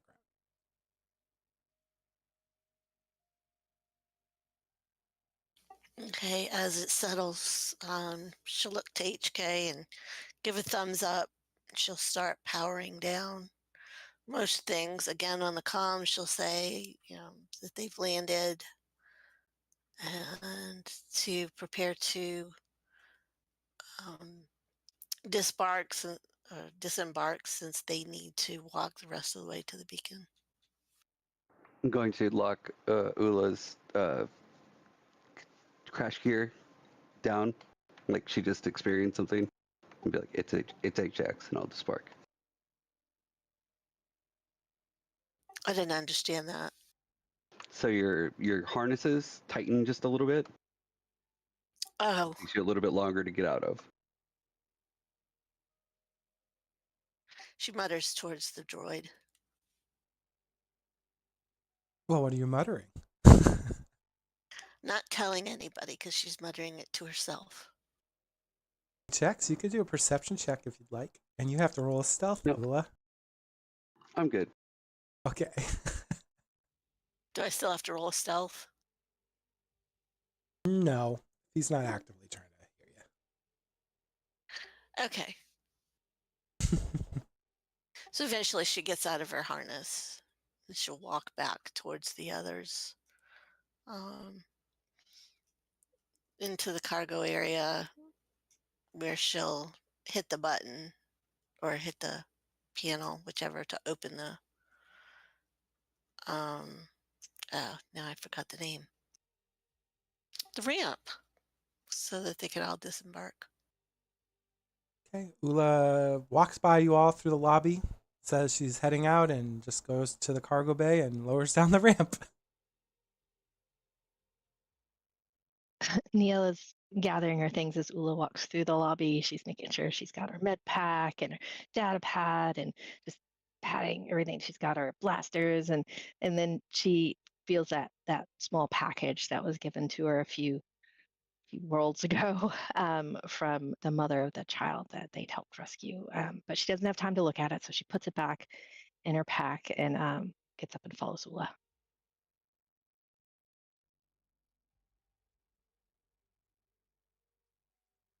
What's the other three doing?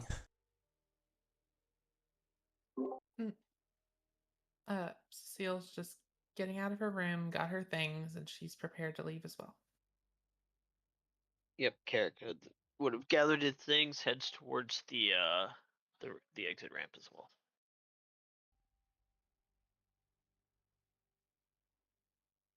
And HX, I'm assuming you follow suit.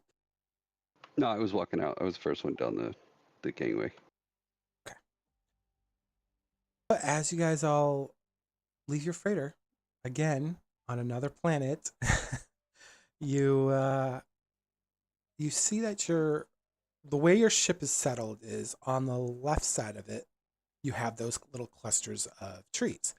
On the right side is a slight hill, and the beacon is on the other side of that hill. You could walk around the hill, but that's probably not the most direct path, because it does extend a little bit beyond, but it's not like a massive hill either. It's not going to require climbing gear or anything, but it's enough to obscure your sight from what's beyond its natural wall.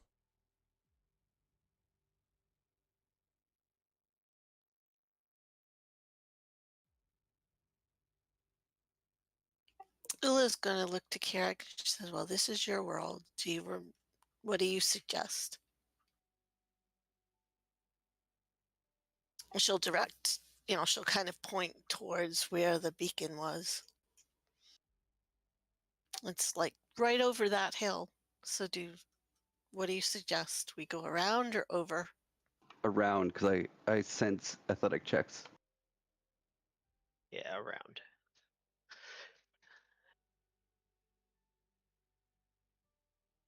Before they move, Ni-Ella would walk over to Oola and just gently touch her on the shoulder and ask how she's feeling.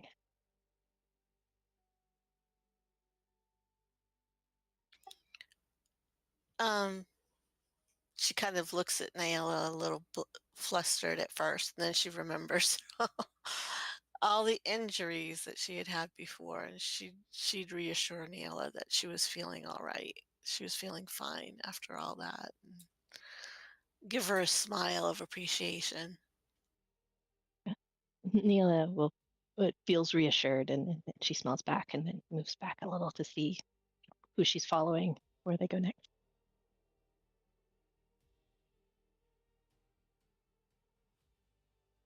I need to take something back because I got Dathomir and Dantooine backwards.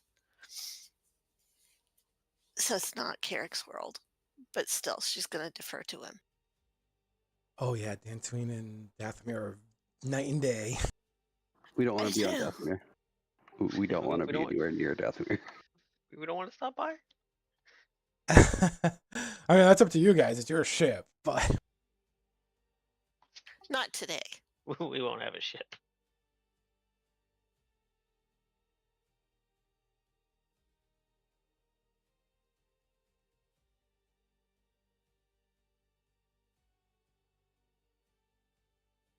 all right. So you guys are all gonna walk around the hill.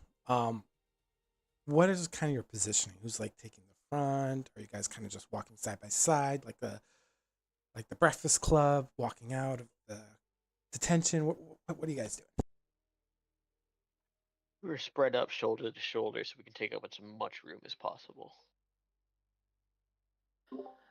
I think actually Cecile's probably in the back right now.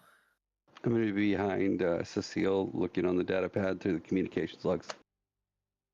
And then Cecile's gonna move behind HX because she's gonna be in the back. Carek, do you want point or rear? Carek will go up front. Okay, then Oola's going to follow the furthest back, consider feeling like that's their responsibility of taking care of the others. And then Cecile's going to follow further behind her again. Cecile's gonna yeah, I said I was the back. Cecile's gonna like drop back. All right, well, this is happening. You guys are all watching like this back and forth at the rear of your flank. Neil's behind Carek, and she keeps looking back as like kind of watching what's going on behind her, but also keeping in mind that Cecile has a tendency to like slip away. That's what Oola's going to literally tell Cecile. It's like, go, please be in the middle. I'm here for protection, and I want to know where you are. No more wandering off. We're on a planet now. We were on a planet before. We're not on the ship, so. Cecile's just gonna kind of look to them and be like, kind of shrug her shoulders. She's like, if I had not split away, we wouldn't have found those kids. And she's just gonna keep walking. Oola's not going to argue with her. She's just going to take up post as far to the rear as possible while keeping an eye on everybody in front of her. Okay, no problem. So as you guys walk around this hill, it's a nice day. It's actually the first time I think you guys can actually enjoy the weather. It's got a nice breeze. It's probably about 68 degrees Fahrenheit. The sky is crystal blue, and you got those two celestial bodies above that kind of peek through. Even though the sky's blue, it's kind of weird to see like other bodies in the sky in the middle of the day. Yeah, it's gorgeous. It's very much like that scene in Gladiator when he's walking through those wheat fields. It very much feels like that.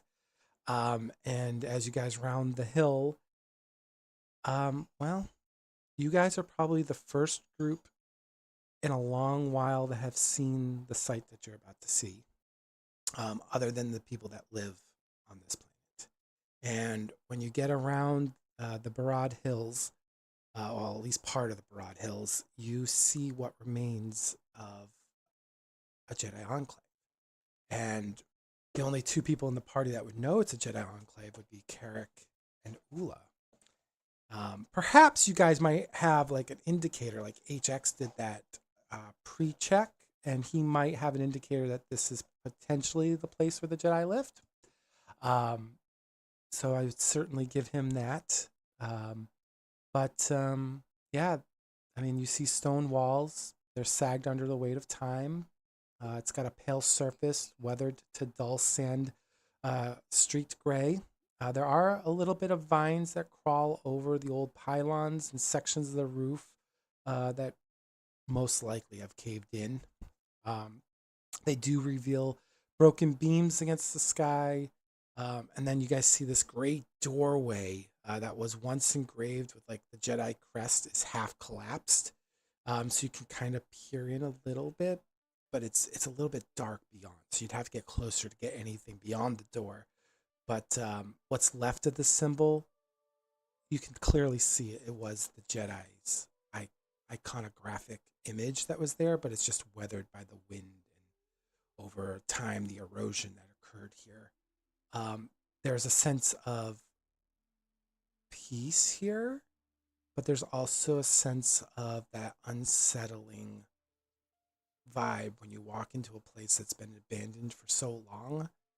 It feels like you're walking amongst ghosts of the past. As you're approaching it, this building gets bigger and bigger. And when you get to the door, well, I guess that's where I will ask what would you all like to do as you're now at this ancient doorway to this enclave.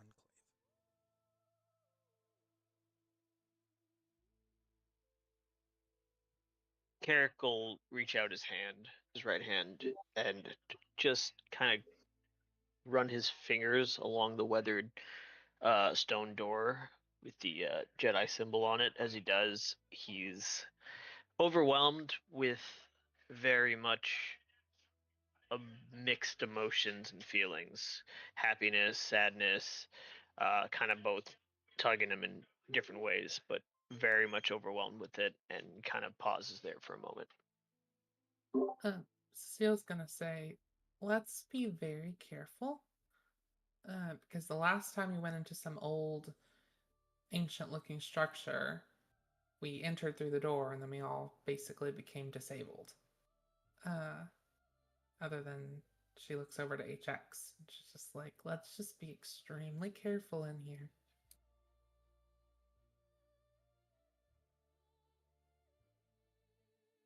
It's in this moment I'm going to have Oola, Ni-Ella, and Carek all roll a discipline check for me with 2 difficulty.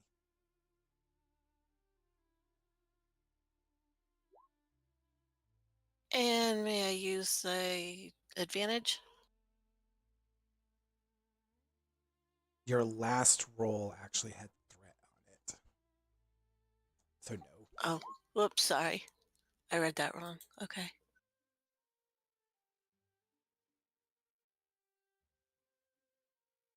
And what was it? Discipline with 2 difficulty.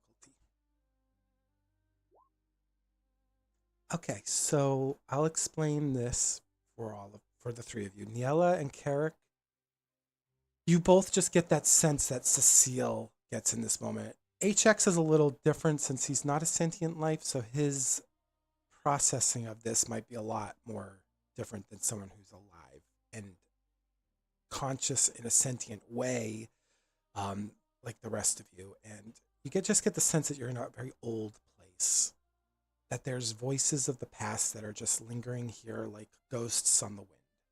But for Oola gets a little bit more. The force like touches her in this moment. While you're standing here in this doorway, it gives her a sense of wonderment, but also a sense of caution. The whispers of the past here are like words in a history book, and the force is very much like that.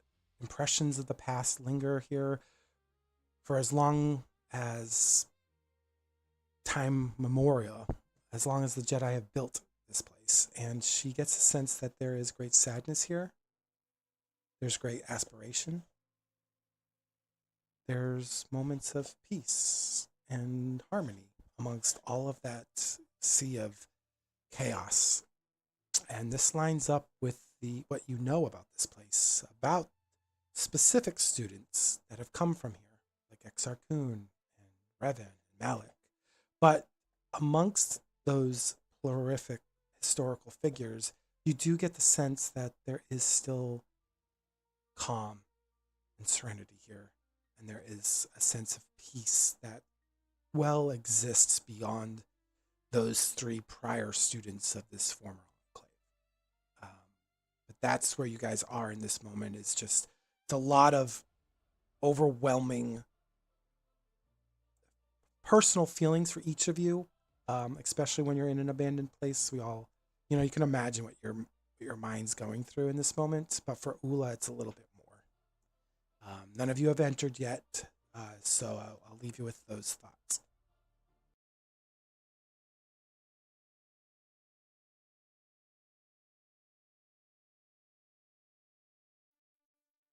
Yeah, Ula's just trying to take it all in.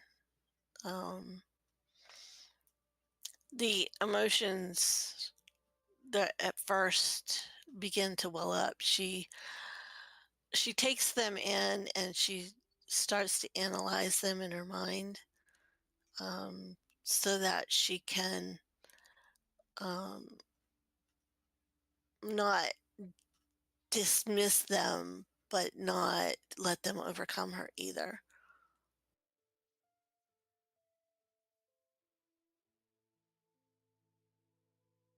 Um, Sh-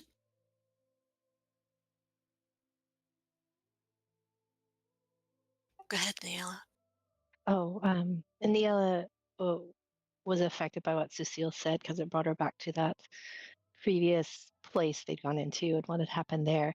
So she feels like she should be worried, but there's just something about the planet that seems so peaceful. So it's confusing to her. She's like, this should be concerning, but this place can't be that bad, right? And so she's just kind of looking around, hoping someone else has a better idea of what's going on. Oola will look at Ni-Ella and she'll say, it is very peaceful here, but as Cecile said, we should be cautious, just as we should be anywhere. But I hope you enjoy the peace while it's lasting.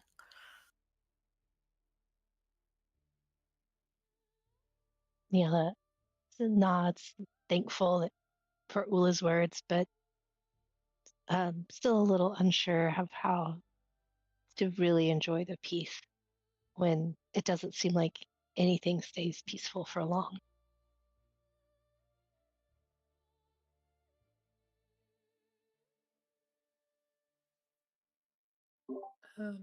Just because Carek stepped away for a second, I'm going to say Cecile's very hesitant.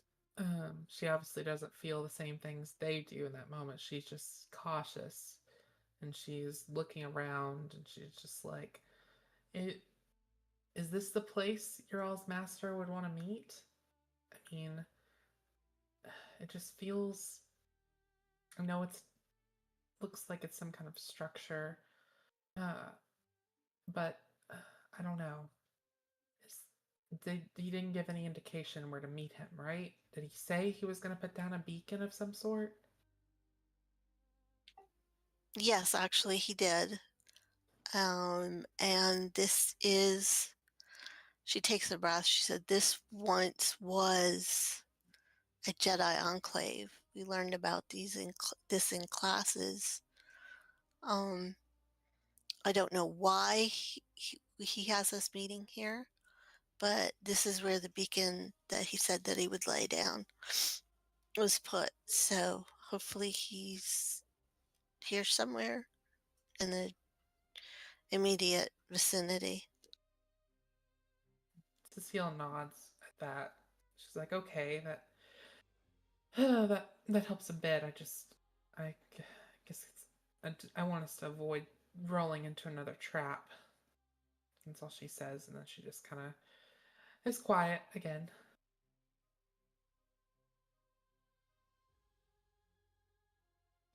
Welcome back, Carek. Is there anything that's going on in Carek's head while you guys are standing outside the enclave? No, just beyond the that sense of overwhelming conflict for him internally. No. I will say for you, Oola and Carek, your master always had an affinity for ruins, for old places.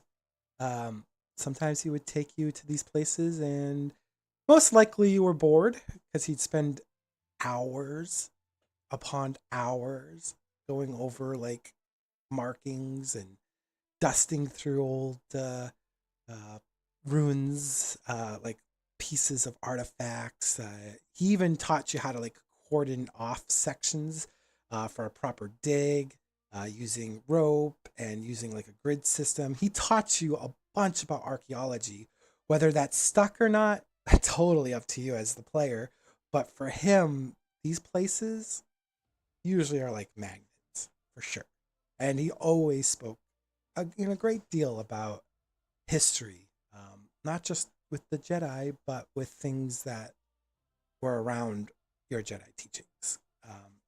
He always thought that there was a lesson in the past that could be applied to the present.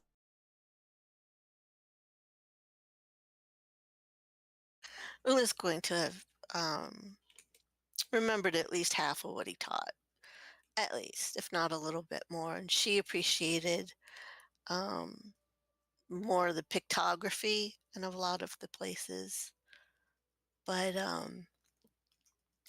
the fact that this was an actual Jedi enclave from before, she finds this very, very fascinating. And her eyes are a bit wider with curiosity and ready to delve in, but not without caution.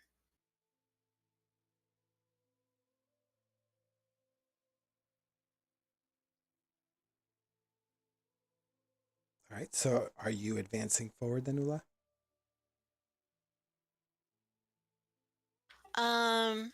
Yes. She's also going to open up her comm to see if their master is perhaps within comm distance.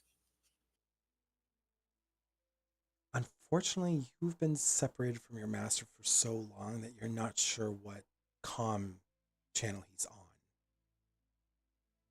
You'd actually have to know his comm channel in order to connect with him. Ah, okay.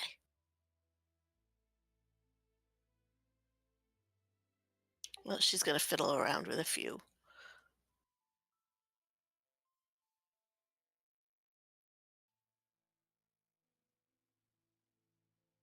But if you and Carek would like, you guys can both roll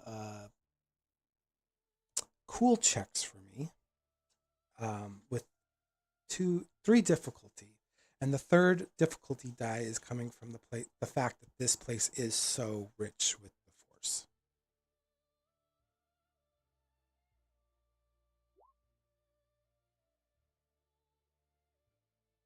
Oh boy, poor Carek. I feel like Carek comes back and his rolls just. Lord help us all. That's okay. In this moment, Carek, you're so taken back by the scenery and the ruins, you don't pick it up. But Oola, in this moment, feels a very familiar presence within the Force. That's not terribly far from where you guys are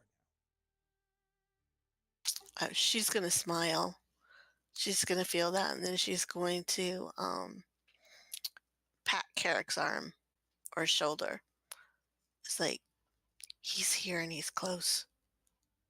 She's just going to nod her head because they hadn't seen him for a while, and so she's actually excited that she's going to get to see him. She doesn't care why as much. He looks over at her as she pats him and goes, "You can sense him?" And he's close. I don't know how close, but he's close. This troubles Carrick slightly more because he is obviously so overwhelmed that he cannot sense him, and that bothers him a fair bit. But takes his hand off of the stone doorway there in the symbol, and then nods, gesturing to Oola to lead.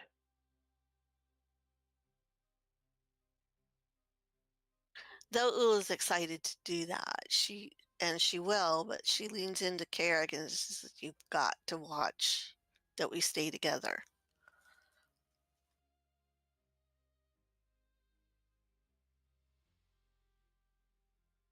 He nods knowingly. Okay, so she'll start.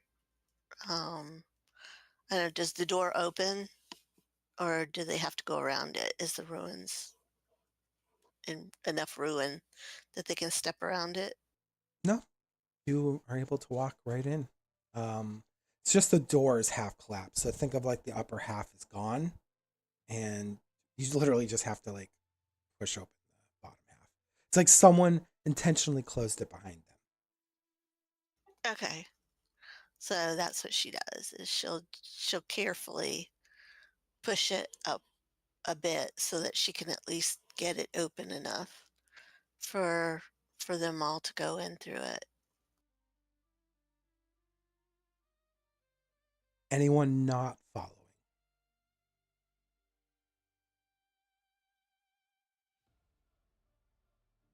Okay. Well, as you guys walk beyond this large doorway, you're actually greeted by um, murals.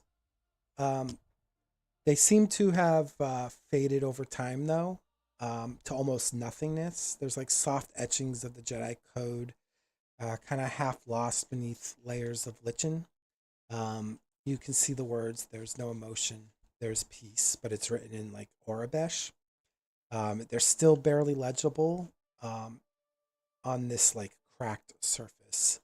And the last word is kind of like eaten away by time. You also see a shattered training sphere that kind of rests amid the debris. It has like a metal eye, cold and lifeless. Small crystalline fragments glint in the dust. The remains of Kyber focusing lenses, their energy long spent. And you also hear your own footsteps. They seem louder here, like they're echoing. But in some ways, it feels like the enclave itself is listening. Um, Yet some of the rooms still kind of hold faint traces of purpose. So as you're walking down this hallway, you can see like to the left, there's an archive that seems, a archway that kind of looks like it leads to like some sort of archive that must have existed here a long time ago. But you kind of get the scent of like carbon scoring that still lingers very faintly underneath all this dust and filament. And any server that should be in this place, it's gone. You see like shattered glass, you see broken data terminals. It's like it's gone. Um, Whenever this happened, whoever did this must have gotten what they needed and just went to town. Um, on your right hand side, as you're walking a little bit further, you see uh, what looks like it used to be a meditation hall. You see what used to be fountains, and a soft light kind of still trickles in from the roof onto the fountain itself. Um, but yeah, it's mostly now creeping moss that carpets most of the ground and the walls within that chamber. But you keep going forward. Oola seems to be honed in on something.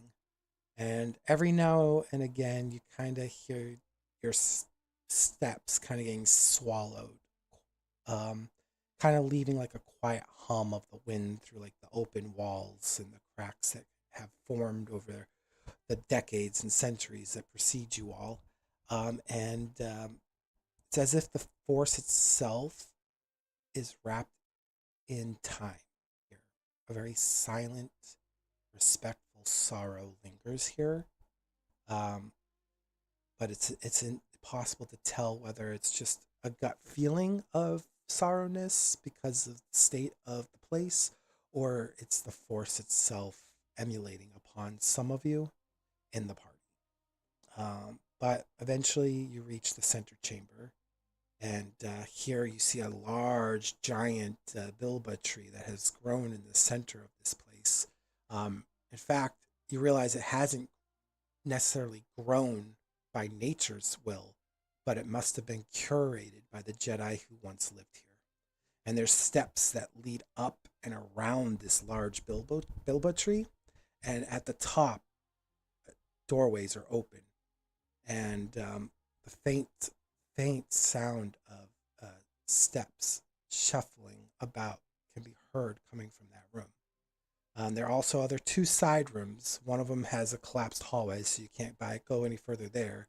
But the other hallway leads somewhere else into this enclave itself. You guys are now at this center point. What would you like to do? Ula's actually going to call out, hearing the shuffling around in the upper room. Master Vamori, is that you? And she's going to wait for an answer. No answer. She looks at Carek. It's like, if it is him, he's deep in his studies, apparently. So she is going to start going up the stairs towards the shuffling footfalls. She's trusting everybody's gonna. I don't know why, but she's trusting that everybody's gonna stay in the big room or follow. Suseel's in there and she's just looking around. She's got a sense of discomfort about all of it. And this Oola starts going up the stairs. She just kind of looks at Carek and she's like, something isn't right. I can't put my finger on it, but something is not right here.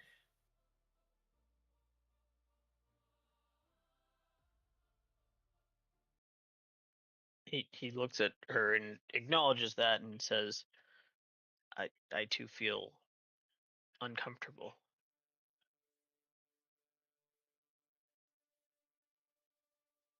He doesn't yet follow Oola as she heads up. He kind of stays still in that first area.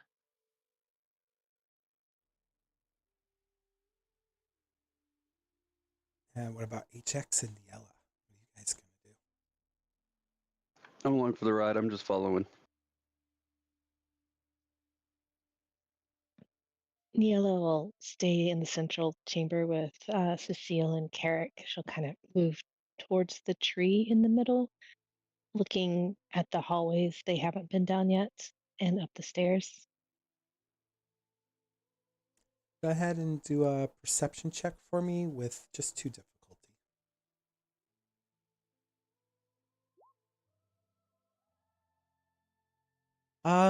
With that roll, I have clueless rolls. I know it's okay. Sometimes the dice work in your favor. Sometimes it's like, eh. But with that, you just see kind of like a coffin, I guess, of the past. When you look down those hallways, you kind of can, in this moment while you're kind of standing in front of this tree, you can reminisce or imagine what this place might have felt like with Jedi walking around with their potential Padawans or peers, probably teaching. Kind of get this. It's kind of like one of those just wandering images.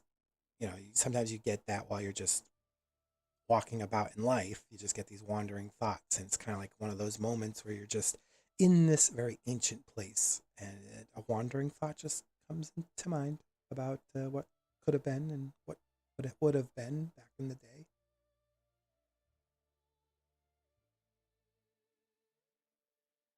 So HX and Oola are going up. The rest of you are staying in the central chamber. I believe so. Yep.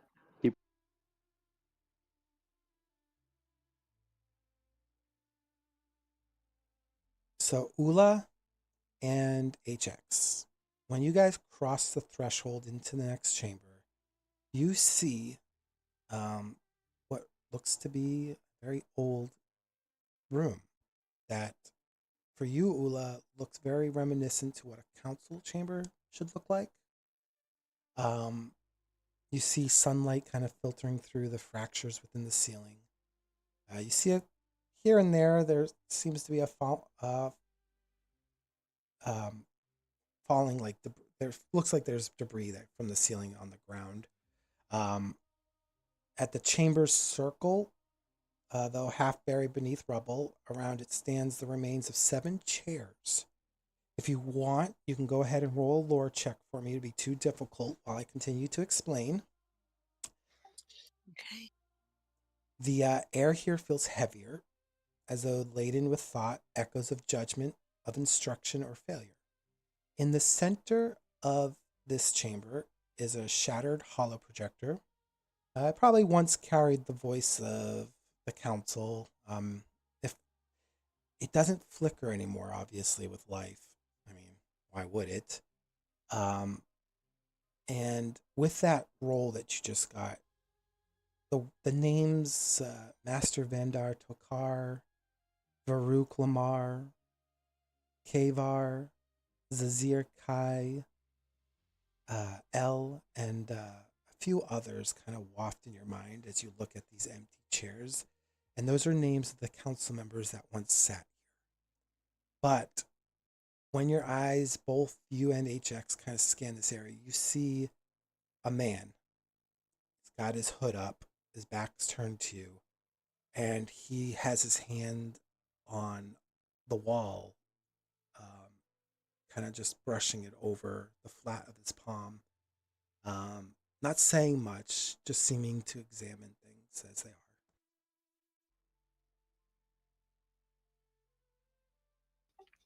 Oola's going to speak up again. It's like, Master Vamori, is that you? Looking at the back, seeing if she can deduce um, whether that's him or not, even if he says nothing. The figure turns around, so you don't have to deduce much. And you see them pulling back his hood, and two tan-colored Leiku kind of fall onto his chest over his shoulders. And he looks over to you with those bronze-colored eyes, and he goes, "Yes, Nighton, it's me. I'm glad that you've made it, and I see that you have HX with you. I was expecting Carek. I sense him nearby, but I didn't think he'd be coming just the two of you. Is he still at the ship?" No, he's downstairs in the greater room by the bilba tree. Well, Something's bothering him. well, this place does carry a lot of memories, and with it carries a lot of weight. He nods to you, HX. HX, you've kind of had a few runnings with this Jedi Master because he's always been the one that, oddly enough, voiced that your autonomy needs to be respected. It's a very quiet minority amongst the Jedi who usually don't typically see droids necessarily as their equals. It's not like they go out of their way to treat droids terribly. It's just some Jedi, at least right now in this current era, don't necessarily see droids as the same as Master Vamori does. He's always been a proponent for people not trying to dissect you, especially during the height of some of your adventures. And he gives you a nod out of respect, and he asks either of you, "Do you mind getting the others?" I'm assuming there's more than just the three of you. And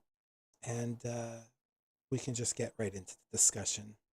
Time is fleeting, and normally I'm full of patience, but I think time is against me even on that.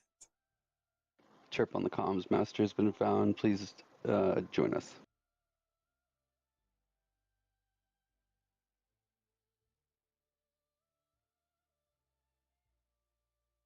Ni-Ella hears HX over the comms and looks around to Suseel and Carek to make sure they heard him as well and starts moving towards the stairs. Carek follows suit behind Ni-Ella. And Suseel will be behind Carek. As you guys all enter, he speaks up before any of you can, because he seems to be more pressed than normal. And he says, "Thank you all for gathering here. It's a rare comfort to see familiar faces in a time when chaos seems to have taken root in every corner of our galaxy. I hope that you are all doing well." He looks at each of you, being very mindful to look each of you in the face. Probably more in a respectful manner rather than a dismissive.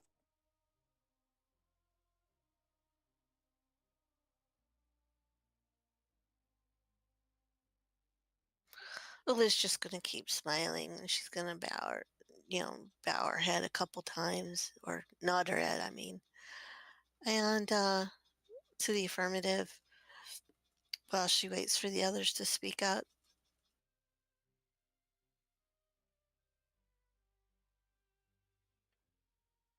Carek nods and just simply says "Master," acknowledging his presence. Ni-Ella also nods but stays quiet. Suseel's just looking at the guy. And you guys all met him before, a long time ago. Actually, when you're first meeting Suseel, you met this guy when you met Oola and Carek. Yeah, she knows who he is. She's not, she's just like, yep, I'm just here. It's like, well, I will make sure I leave room for any questions, but I will just get right into it. I'm sure you have felt it. I know. He looks to Oola and Carek specifically, but he seems to eye Ni-Ella a bit when he says that. And he continues, these are troubling days. And they darken swiftly. The Sith, he says that with some gravity, have returned. As General Berrigan has said, they are not merely shadows from forgotten history. They are an ancient enemy, thought long purged, yet now rising again with purpose. Already have they seized the Rima trade route, tightened a blockade, and reclaimed their ancestral tomb world of Korriban. Their hold grows bolder with each passing day. The Republic has suffered, the Tindral arm burns, and Belkadan, well, you have seen the broadcasts. The devastation there is proof enough of the threat we face. And yet beyond the war fronts, another battle festers. Politics. Division grows within the Senate, within the military, even among the Jedi. Such strife only feeds the designs of the Sith, and they will exploit it, as they always have. He kind of folds his hands before him, his bronze eyes kind of steady as he looks upon each of you with a little bit of time as he shifts his eyes one after another. I'm not going to lie to you. The fighting will worsen. The Sith will not stop at the Outer Rim. Their ambitions point to the Mid-Rim and beyond. That's why I'm here. I can guide you through the blockades and from there to Coruscant. General Tanzan Kalspear himself has called for you with the full support of the Jedi Council. And when I say called for you, I'm speaking of each of you. You have faced the Sith directly. Few others can say the same.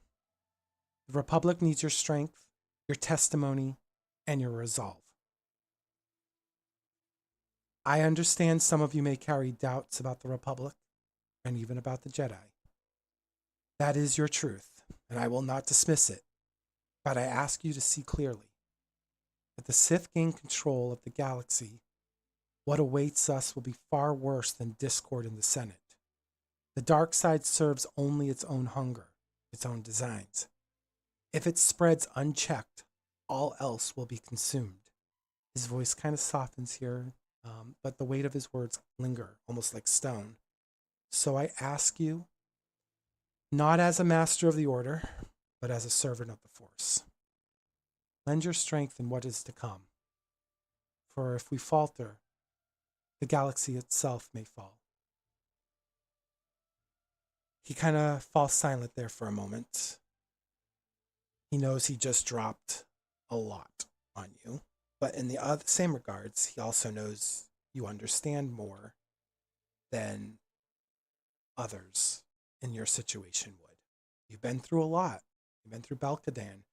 You've been through Selpina. You've been through dogfights. You've had some close encounters. I mean, you guys have been through a lot as a small group. And this Jedi Master standing here, now in silence, with his hands cupped together, his sleeves of his robes kind of like hiding the point where they come together, and he just simply breaks the silence by asking, if you have questions, I'll do my best to answer. I'm here to support you and to bring you home.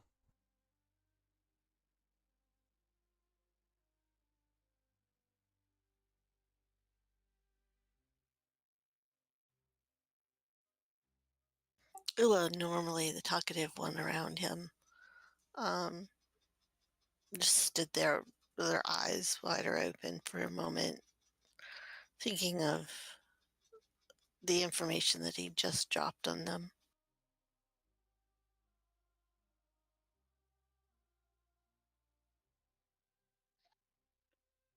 Carek ponders silently for a bit and just simply looks up and asks, "But how is this possible? How did we not see this happening?" Everyone has a history to them. Families have their ancestors, and us Jedi are no different. During the great battle, and I'm not talking about the one with Exar Kun. I am talking about one that predates that. There was a war called the Force Wars. It started on a planet known as Tython, our ancestral home, a home that has been lost to us. For those who played Tor, you have to understand Tython hasn't been discovered quite yet because Bastila Shan's offspring, Satele, is going to end up finding it, and that's where the Jedi are eventually going to relocate. But just kind of out of character notation there. And he continues to go, and during the Force Wars, the Jedi, our ancestors as Jedi, were neither light nor dark. They practiced both sides of the Force. Grant you, do not mistake that as there being a neutral spectrum within the Force. There is a light, there is a dark. But they practiced and learned about both sides. The ancient terms that they used was Ashla and Bogan. Bogan represents the dark side, Ashla represents the light, and these two factions formed, where you had the Jedi. They came to birth because they believed that the teachings of the other half were too dangerous. The other half became dark Jedi. These Jedi fought with not lightsabers, but force-imbued weapons. However, the first lightsaber was born during this era. It was a proto-saber created by the Dark Jedi.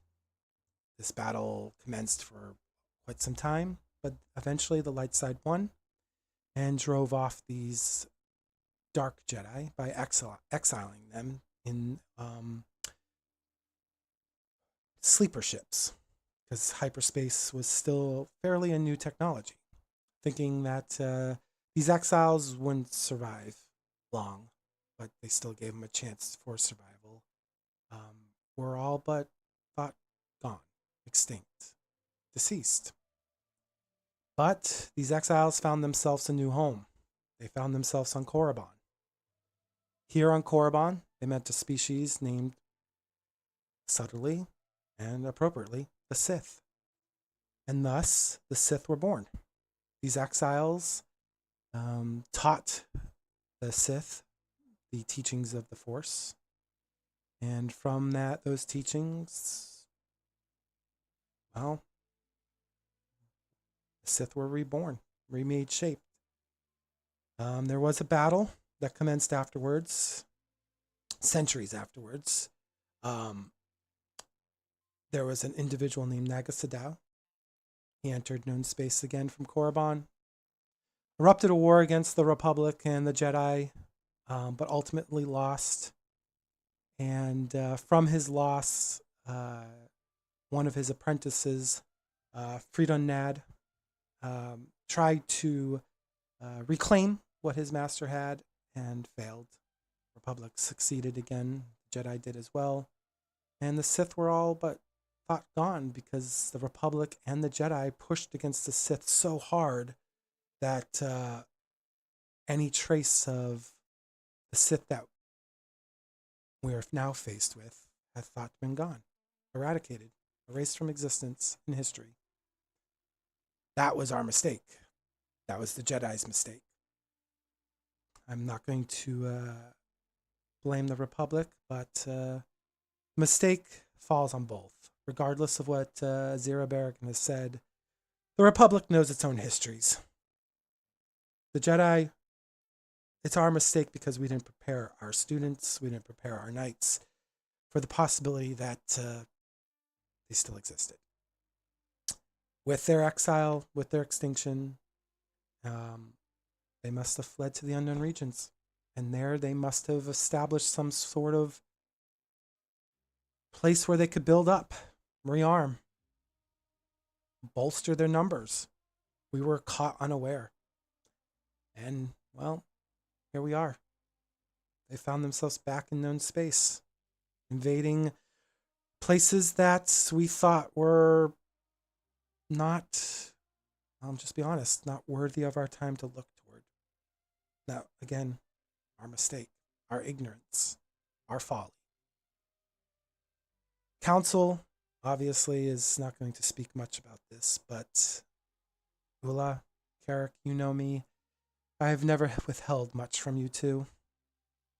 I've only withheld what I had to withhold because I didn't think it was going to be relevant. But here I am, humbled by that decision because it is very relevant now. The Republic is up in arms. Military is obviously blaming us for this because the narrators of this attack are Sith. They're Force sensitives, so of course they blame us entirely. But the Republic's military forces have waned over the years too. And obviously with that came a great opening.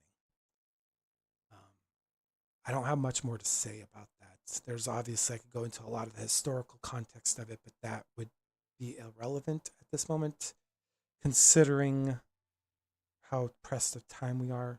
And I'm assuming you all have other questions that you'd like to have answered, if I can answer them for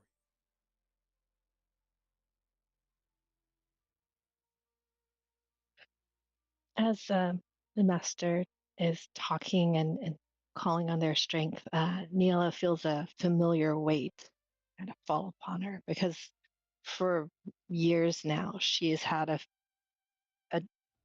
because of the vision she's had, she's thought that there is something coming and that she has to be a part of it. And she's questioned it at times because no one else seemed to think the same, especially after she talked to the general. And so now hearing all this, it all just kind of makes sense to her.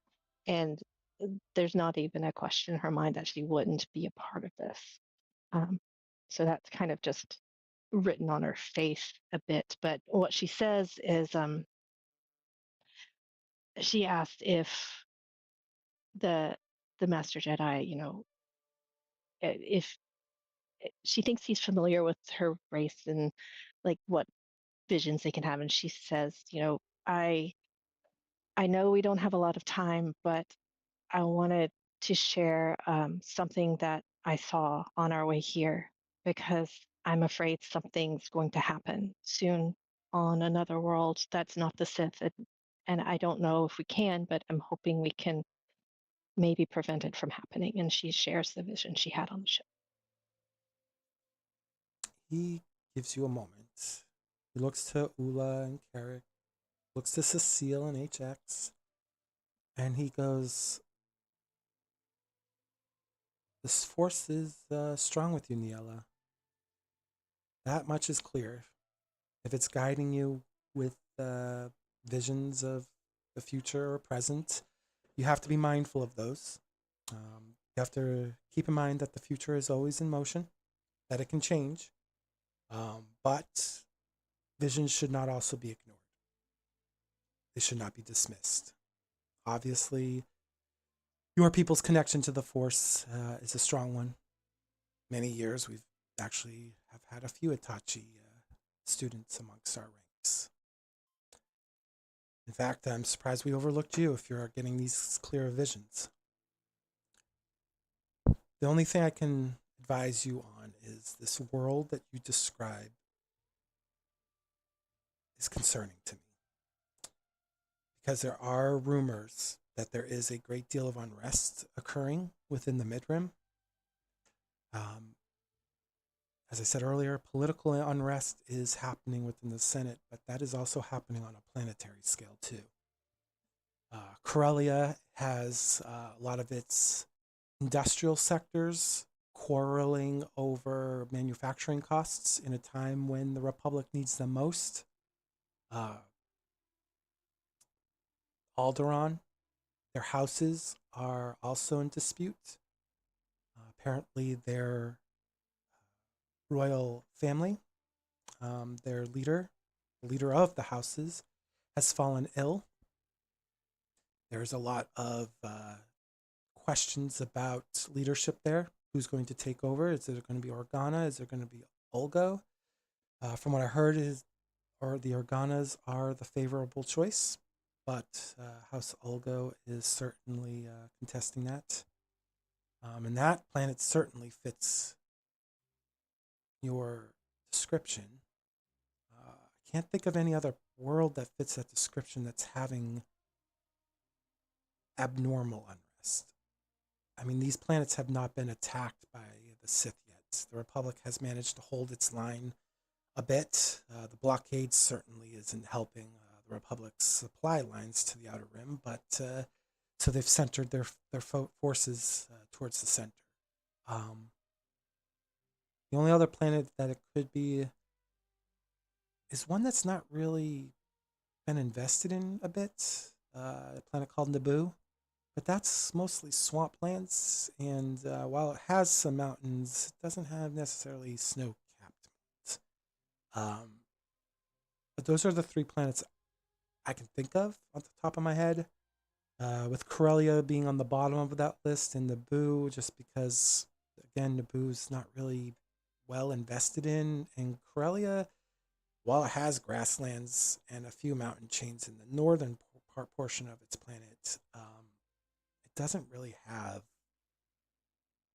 the amount of mountains that you're describing, and most of its planet is covered in very similar grass that is found outside this enclave.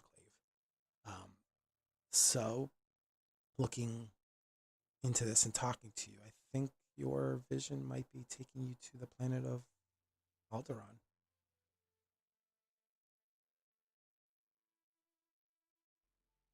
Ni-Ella takes a very deep breath because she's actually being listened to by someone in authority, and that's a new experience for her. And she looks over at Cecile because she knows Cecile has a connection to Alderaan.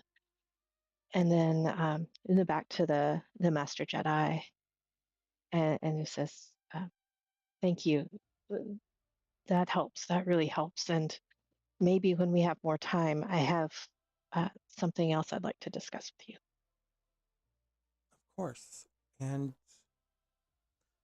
you are a little too old for this type of question, but if you ever do seek to find an alternative path, I can certainly help you with that. You have a gift, Ni-Ella, a talent, and clearly the Force communes through you. It would be good to hone that, especially in the days to come. So if you ever find yourself in doubt of your path, I may be able to offer you an alternative. Ni-Ella nods uncertainly, but whispers thank you and just kind of starts. She's obviously has a lot of thoughts and she doesn't speak any further. And he takes this moment to just give you a nod, just to show you that he is further acknowledging you, that clearly what you just said has weighed very heavily on you, and he seems to empathetically connect to that. But his eyes then look to the rest of your party, Ajax, Carek, Oola, and Suseel, and just gives a moment of silence to allow any of them to speak if they wish to.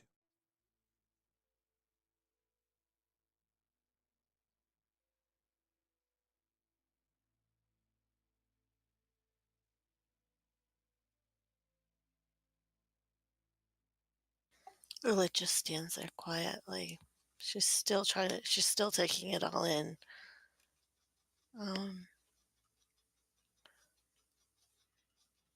Yeah. Once we get to Coruscant, what is our objective?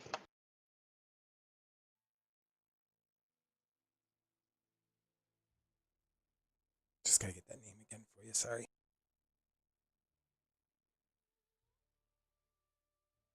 Okay, you will be actually heading, once we land on Coruscant, there will be an escort at the spaceport who will take each of you to the Senate building.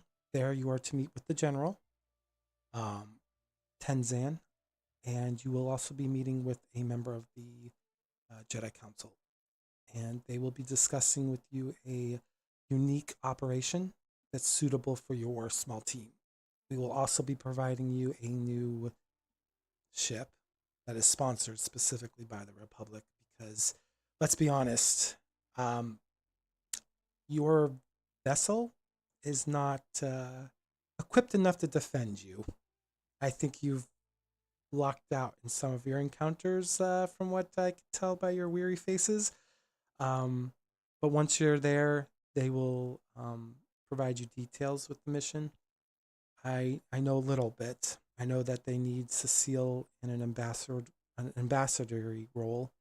I know that they're going to need Carek and Oola to represent the Jedi.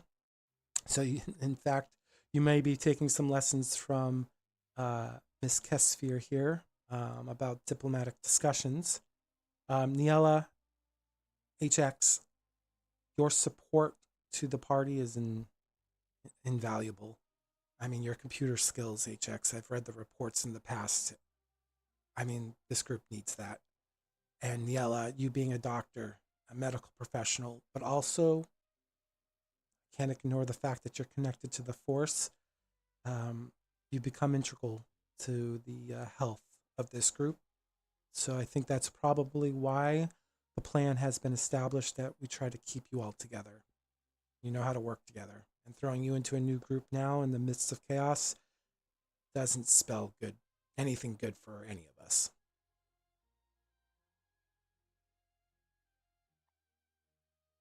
And what about you, Master?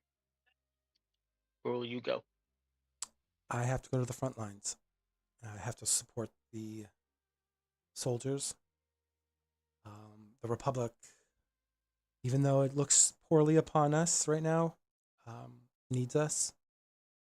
And whether they dislike us, if the growing dissent is hatred, we can push aside our feelings and do what's right. And what's right now is facing this darkness head on. Too many lives have been lost, and they need everyone that's skilled enough to hold the line Let's be honest, the Republic isn't. As much as their soldiers train, they're not ready for this fight.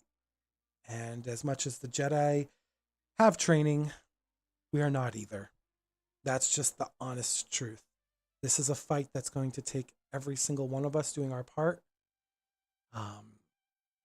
And as much as I would love to see it end peacefully, well, it's hard to ignore the fact that the dark side is heavy right now. And I think it's going to be a long time before we see peace.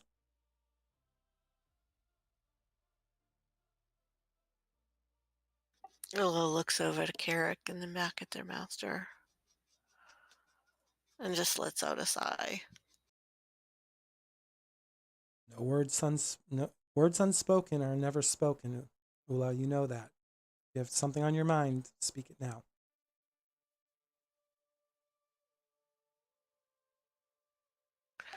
No, Master, I just occasionally wish for the old days where we were all doing these various things together. That's all. And I know we have to look to the now and take care of what we have to do now. It's okay to have feelings of attachment. It's just not following through with that sense of attachment. Just be careful. I know you and Carek are working very close together. And in that way can be dangerous because you guys have been raised together, literally. As children and now as young adults, you still are together. I want you both to be mindful of that attachment because there may be a time you may have to face letting go and moving forward. I hope that time never comes, but if you do, please keep that in mind that you need to trust in the Force. And if things happen in ways that are unexpected, you have to be ready to let the Force do what it must so you can continue forward and not be tempted by the sorrow and grief that would follow, that could take you down a path that is very hard to return from. Yes, Master. Carek nods as well. Now he looks to Suseel and he goes, "For someone who is so skilled with words, you're very quiet. Is there something on your mind?" Seal shakes her head. She says, "No."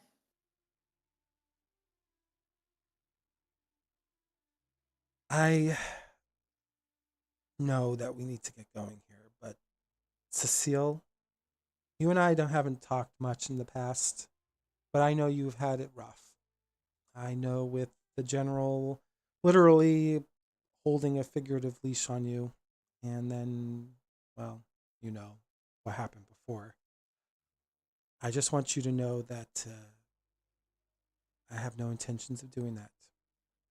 If you decide to not follow through with this request, I will respect that. Just understand that you're not alone. There are individuals in the Republic that I'm certainly keeping my eye on, especially after that broadcast. And not everyone's out to get you. And I wouldn't say that normally, but I think you've had it worse than some when it comes to that department. We're here for you. Even if you need just a confidant, I will hear you, and nothing will go beyond what you share. And she's just gonna nod and she's just say, "I'm in service to the Republic, Master, but I appreciate your words."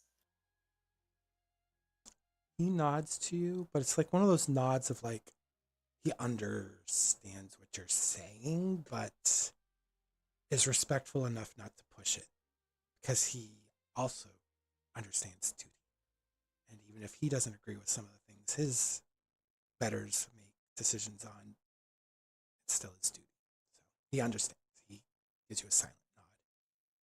And he goes, "Well, Ni-Ella, it doesn't look like there's any other questions. What was your request?" Well, it's not so much a request as a very old vision. Um, it's been at least 5 years, but it's something I shared with General Berrigan back on Caravel, and I I should I was hoping that she would act on it, or I don't think she ever did, and I don't think she informed you or any other Jedi, and I just I feel like I should apologize because I should have shared that with you at the time too.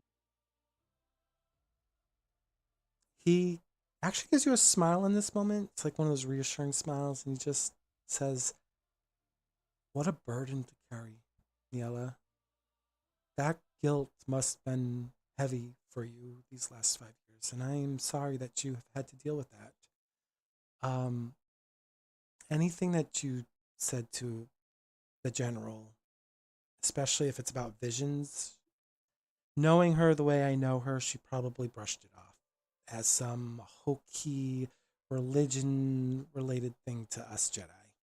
She doesn't believe in the Force. She believes in the will of Force. She believes in herself. She believes in her subordinates. She is through and through a military individual. She believes in the tangible, the Force, visions, things that are mystic. She can't find truth in. And so she most likely brushed it off, not because she didn't believe you, but because she didn't believe in the thing it represented. Um, but I am sorry that you have carried that burden for so long. That's a terrible burden to carry. What was the vision? Ni-Ella takes a deep breath and thinks back, and she starts to relay what she remembers from the vision back in the cave. And she tells him that it she thinks that it was um, foreshadowing this coming to this war footing and attacking, but she doesn't think that it's come to pass yet, because what she saw were people she knows, and she kind of briefly glances at the other Jedi in the room, but doesn't say it out loud. That she saw people she knows battling the Sith directly, and uh, uh, but she doesn't know where or when, but just that it was going to happen at some point. Well, take solace in knowing that, again, the future is always in motion. Um, Visions should, again, be examined. We should discuss them and shouldn't shy from them, but not all of them come to pass. Sometimes the force is really powerful in the moment. Sometimes it leaves an impression upon us, and sometimes it gives us visions of the past, things that may have already occurred, but seem so real that it's unbelievable that that's the case. What I would recommend when we're heading back to the Republic is you take a time, maybe work with Night Tan or Night Maze, or maybe both of them in conjunction, and have them at minimal teach you about the meditation of emptiness. It's a meditation that will help you clear your thoughts, clear your emotions. It'll help you center yourself in moments of like that when you're thrusted upon a vision. It'll help give you some clarity. Um, it helps you center yourself, and thus centering yourself, it allows you to uh, be part of the natural flow that's around all of us. You know, the very flow that connects us, binds us, brings us together. Um, it's a luminous thing, the Force. Whether those in your company may believe in the Force or not, it is very much part of who you are, Ni-Ella, whether you wish it to be or not. And so perhaps learning a meditation practice might better help you in the future. Ni-Ella nods and thanks him, but internally she's more confused than ever when he talks about things that might have happened in the past or might not yet happen, and she'd never thought of it in those lights. So she takes that advice and files it away. Is it written on her face that she's concerned or confused? Yeah, she's for if you've been around her enough, she's very expressive. It might not be obvious to people who've not been around Iktochi before, but there's a lot of emotion written on her face. He uncharacteristically walks towards you. And I'm saying uncharacteristically because Carek and Oola don't see the side too much of him. And he just offers you a hug, which is abnormal for most Jedi. But he offers you one and he's like, everything will be fine, Ni-Ella. You just have to trust your instincts and hopefully your friends here. And he looks to each of you, from Suseel to HX. Hopefully they'll be there to listen. And in times when things seem the bleakest, it's going to be the five of you that you must lean on. So you gotta find a way to open up, trust one another, even if it's hard, because that trust is what's going to get you through some of the hardest times ahead of you, ahead of all of us. That's the best advice I can give you. Neela's surprised by the hug, but it gives her a sense of reassurance that she wasn't expecting. And then as he talks about her friends, and she realizes that she's been talking so much, and kind of in the center, she has this feeling that she wants to just melt into the background.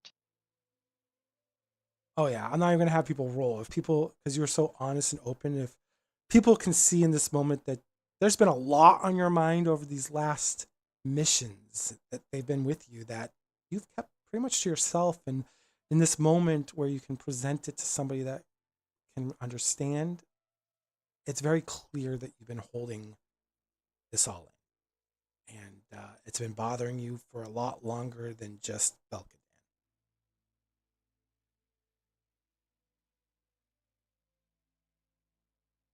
He looks to all of you and says, well, why don't you all get to your ship? I'll get to my fighter, and I will wait for you in space. I'll send you the coordinates for your astro navigation, and we'll head on our way.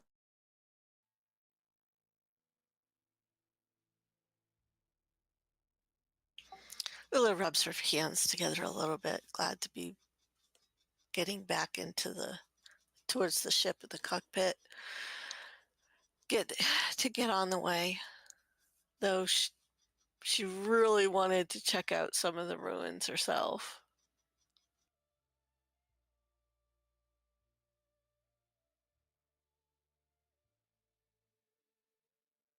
He begins to walk towards the exit, but while he's walking out towards the exit, he actually looks to HX and he says, HX, do you mind if I just have a moment to speak with you? I'll turn around and walk towards him. He brings you in close, and he simply just asks or states, I understand you are faced with many choices and choices that you have made on your own. I am not here to get in your way, as that's not the purview of the Jedi. However, just understand I may know a little bit more than you might expect from a transmission that probably happened around the 5-year mark. I've ignored it because you've done a phenomenal job with this group. And so with that said, I'm putting trust in you, HX. Your secret's my secret. I hope you at least keep that in mind when you make decisions in the future.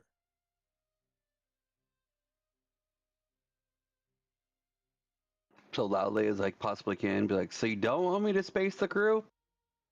And kind of giggle and walk off. He smiles and gives you a nod. Very confident nod. Yeah, I don't want you to do that. And then he walks out after HX. So I guess whoever's still behind, you're still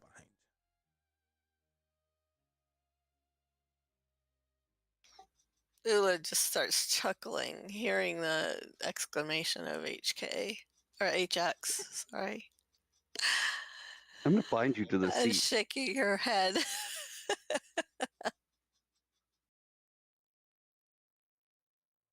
So he does have a sense of humor.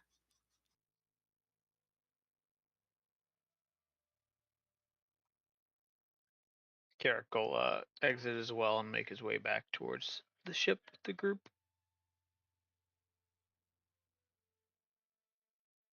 Oola's gonna go a little bit slower, making sure everybody's together. Ni-Ella follows, and she's deep in thought and not really interacting with anyone. Did he give us a hyperspace lane to follow? He Not yet. Yeah, he will once you guys are in orbit of the planet. Run the pre-checks. Light up everything we need. Okay, and Suseel, what are you doing since you're kind of taking the far flank now? Yep, she's just walking back. She's kind of like in her own head, but she's just eyes forward as she walks back toward the ship. Yeah, you guys get to the ship undeterred.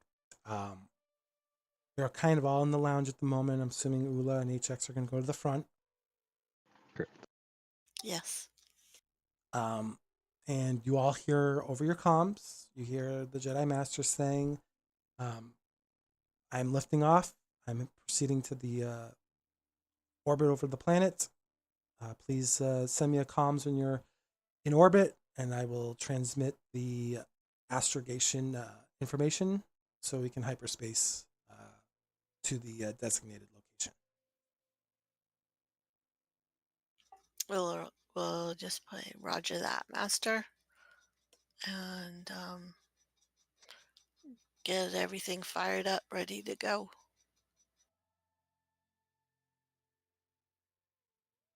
Just because we have to, go ahead and roll a pilot check for me, Oola. Space to difficulty.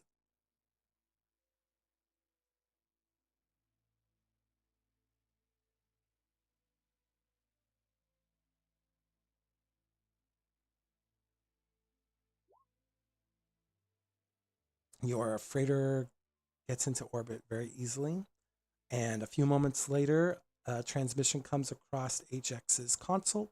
It is astrogation coordinates. And as that's submitted, you watch the little fighter break off into hyperspace.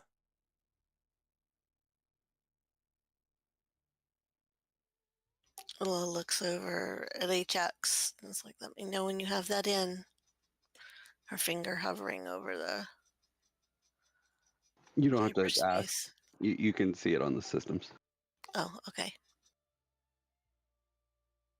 Once it's input, she punches hyperdrive, get it ready for hyperdrive. Okay, your ship is now on hyperspace, and when you look at the chart, you and HX realize that you are not on a known hyperspace lane. In fact, this lane has not been registered in the database at all. Potentially, this could be a path that the Jedi have exclusively claimed themselves, or perhaps the Republic. It's hard to tell because it's just hyperspace coordinates. But whatever it is, it does not show on the registry of known hyperspace lanes.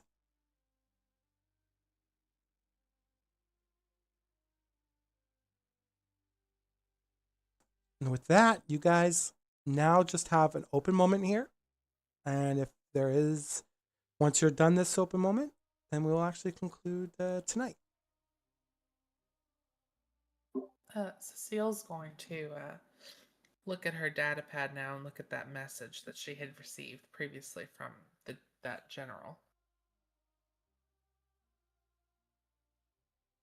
Okay, so when you finally decide to open it up, you realize that it is certainly from the Republic, but there is an undertone to it, and it reads as follows.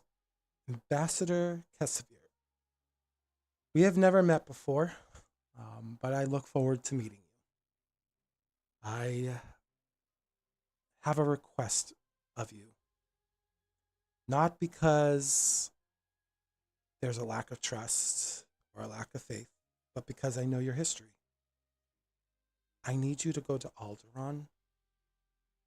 I need you to negotiate with House Regana, but also be a representative because you understand the other homes, the other houses that are present on that world. There is a great unrest happening there, and right now you are the only one in the Republic that's trained enough to handle this. Azira Berrigan didn't want me to formalize this request, so this request is coming to you from under the table. When you meet me on Coruscant with the others, I will not be bringing this up, but you are allowed to inform your comrades as long as you trust them.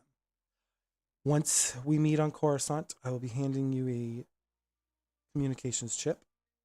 It will be isolated from the network, and that will provide you with further details of the mission that I wish you to undertake. But I can't trust this with the Azira Berrigan, and I can't trust that House Drist is going to catch wind of this. Once you read this message, I request that you destroy this message and pretend for now that you've never read this. Of course, barring whether or not you share this with your allies. This is General Tenzin with the Republic Special Forces. Out. And it literally just stops there.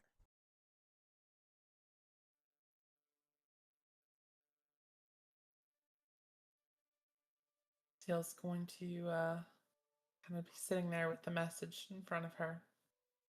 And she's kind of, she's in a moment of confliction as she's kind of felt for a little bit. And she's just sitting there with the message.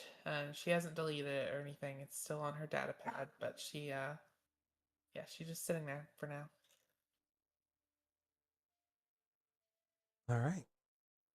And what's the rest of you guys doing while Suseel's kind of just looking over her stuff in her own little room?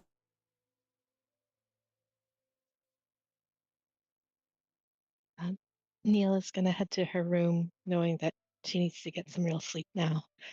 And um, before she goes to sleep, she'll pull out that package that the mother had given her before to see what it is. Sure. Are you going to just open it right up? Yep. I'll sit down at the desk and take it out and open it. Great. So when you open it, you see that it's a stuffed Twi'lek. It's got blue threads, kind of like a woven fabric. I don't know how to describe it, but it looks like it was loomed together. And it's got buttons for eyes. It's got like a little cotton dress on. Very cuddly. But when you touch it, you actually feel something more solid inside of its stomach. Okay. So I'll turn the little stuffed Twi'lek over to see if there's a way to get to whatever's in the stomach, like from the back, because I know that that's sometimes how we would hide things when I was a kid with these little dolls. Yeah, there's actually a zipper on the back underneath the dress. Okay, I'm gonna open the zipper and try to take out whatever's inside. Okay, you do. Unfortunately, because your hands are kind of big, you do take up some of the stuffing with it. But when you remove it, you actually find a credit chip. It looks like this doll was hiding perhaps some of their savings. And if you were to examine it, it's about 500 credits in there, which is a lot. So this is potentially someone's life savings, and they thought that the rescuing of their child was worth this amount. Ni-Ella will get a little teary when she sees that, and think back to the mother and the child and what a big deal this is that they gave this to her. And she'll push the stuffing back in the doll and zip it back up, and just kind of hold it, probably small in her hand, and hold it gently, and then go. And she's too tired to do anything else, so she's going to go lay down and try to sleep. Okay. Yeah, just make sure to mark off 500 credits. Nice. Okay, and then HX, Oola, Carek, what are you guys doing? I'm going to dig into my comm system and see if I can remove the bugging device that's somewhere along the line. Yeah, so the way that master spoke to you obviously created some red alerts. And go ahead, just do a basic. You can do either or. We'll do mechanics because you're working on the mechanical side. So do a mechanics check. Just 2 difficulty. It's only a comms. It's not very hard to pull apart stuff.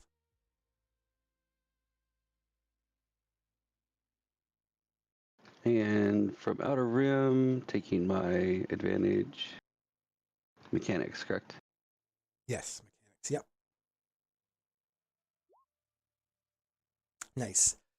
You open it up, and you don't necessarily find like a bug that's been planted, but you do find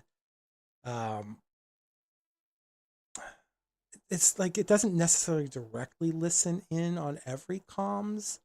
So I guess you did find a bug, but it's so small and minute, especially for a communicator, it's small and minute, that it isn't abnormal. And if you weren't a droid, you probably wouldn't have seen it, but you see it. And you realize that sometime during your time with the Republic, they must have given you this comm purposely so they could keep track of your movements. And you remove it pretty easily. You don't damage the device or anything, so you can still use it as a comms. But it's clear someone in the Republic, which you most likely can guess, did not trust you enough, so they made sure to plant this.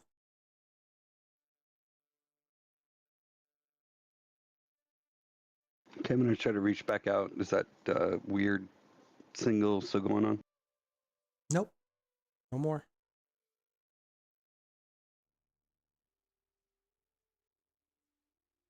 None at all.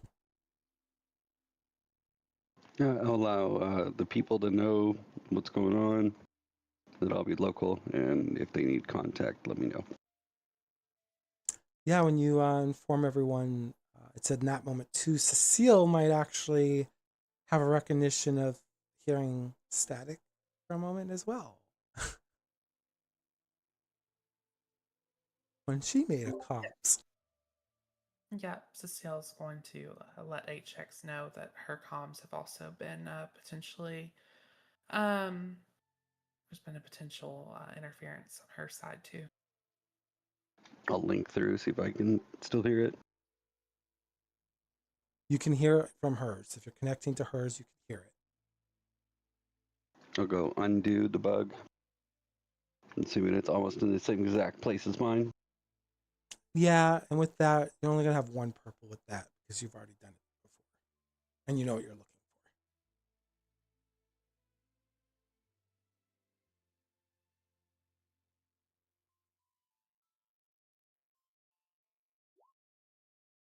I needed you to hold the flashlight better.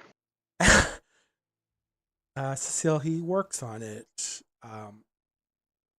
I will say this: since you have a failure and an advantage, I will say the advantage. So you won't be able to spend this, but the advantage is that you didn't destroy the comms, but perhaps there's a consequence later that you can't see for removing it. We'll say that. You do remove it, it's no longer bugged, but there potentially could be a consequence later on that transpired with you removing it. But you're not aware of that. That works. So Cecile, is it gonna look like everything's still in its place on her comms, or is it gonna look off? No, it'll look normal now. For you, it would have been very hard to see, but for a droid who's so intimate with circuits and stuff, it was easier to identify. So having HX help you with that, you probably even see the little device that he pulls out. It's like a micro fraction of like your pinky nail. It's like super tiny. And it's you would never have noticed it without HX's help.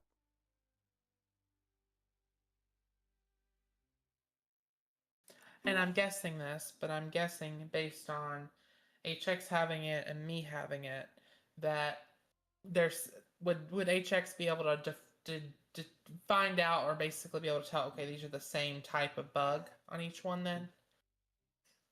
Oh yeah, they're the same type for sure. Model wise and So everything. so they were probably put on by the same people. So if the Republic bugged his, they probably bugged hers too. Yeah, most likely. If it was the Republic. Yeah, that's the key. If it's the Republic, it depends. I guess it depends what he says with that. If he tells her, "Hey, I think this is a bug right in the Republic," then her reaction is going to be different. If he didn't say that, then it won't. There won't be a reaction. People trying to get into our business, mainly people in robes. Robes.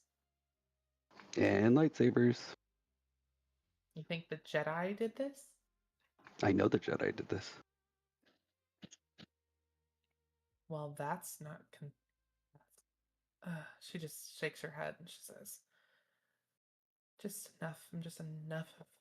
I'm tired of all of the Jedi and that stuff right now. Do remember, people in power like to play games. I'm very aware. I'm very, very aware.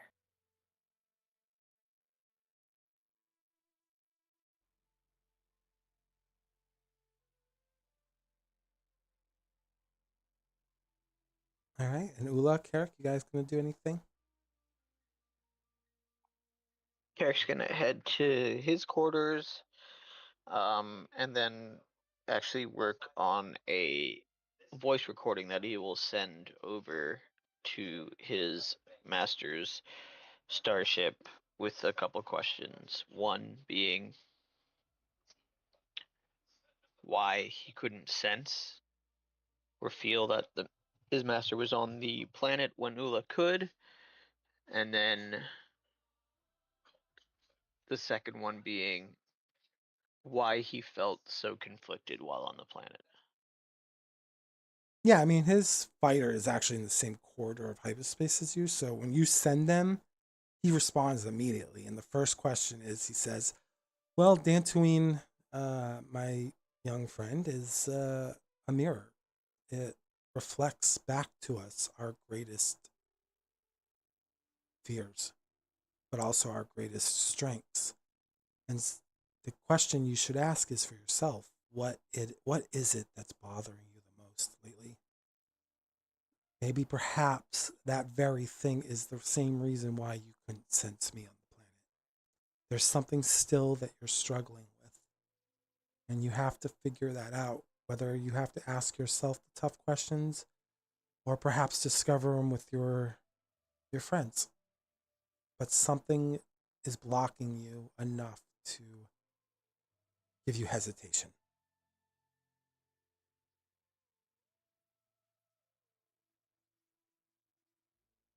He doesn't immediately respond to the reply, but then follows up with, "Thank you, Master. I will meditate on this." Please do. And when we get closer to Coruscant, well, let's just say I've put into motion some warnings to your friends. How they take it is up to them. But when we get there, you and Oola can't contact me for a bit. There are things that I'm trying to discover, and it is best that we go black for a while. I wish I could explain more, but same reason I gave your friend, the droid, the same reason why I don't want to discuss this further on an open comms. Okay? Understood. And he disconnects from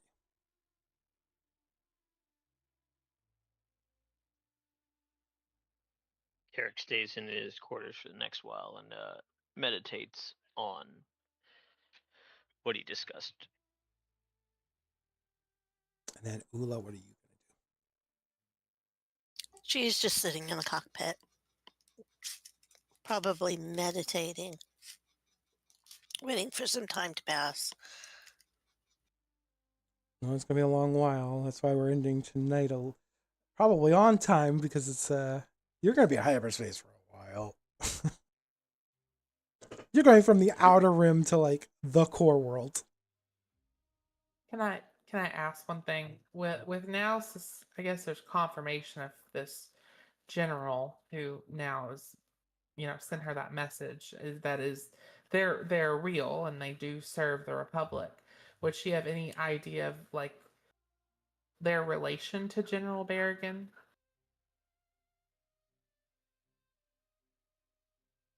Because I'd assume they would be like one of her people, like one of her people. Well, why don't you give me I'll give you two options for knowledge. You can either give me a warfare, or you can give me a core worlds check. Warfare typically is for a strategy, but I'm going to use it because he is a general.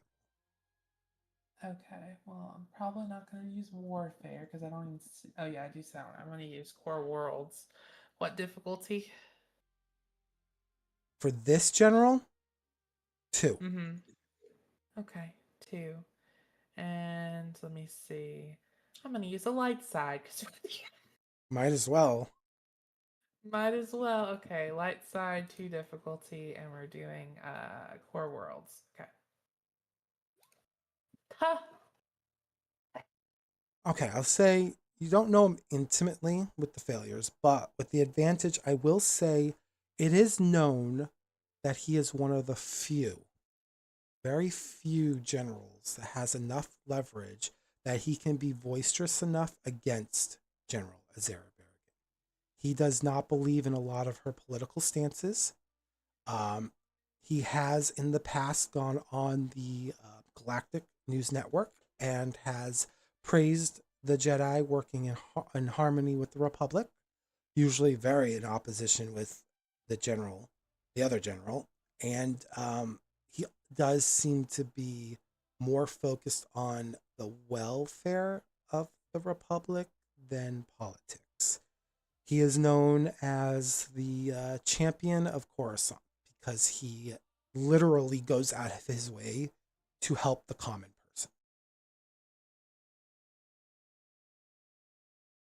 person. Gotcha. And that's in direct conflict with General Berrigan, right? Yes, and I will say the reason you don't know more about him is because he is part of the Special Forces division of the Republic Special Forces. So he still has the rank of general, but his work is a lot different than like a standard general's. And then my last question, because this is really it. Um, it for Cecile, would she see General Berrigan as her boss, as the person she reports to, and not it wouldn't be just in general like she just reports to this guy, right? I will say over the last 5 years, your boss isn't technically Azira Berrigan. However, the way you've had to operate and the way she has operated, she might as well be your boss. Yep. Well, that's gonna determine her actions. So thank you for that. Yep, there's things that she still knows about you that could be leveraged. And they are dangerous things if House Rist came to know about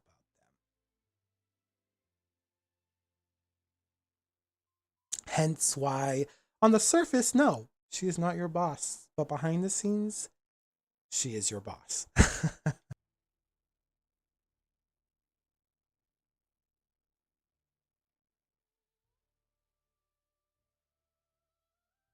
So now you're kind of stuck between two very powerful figures, I guess, coming up. Yep. Yep, indeed.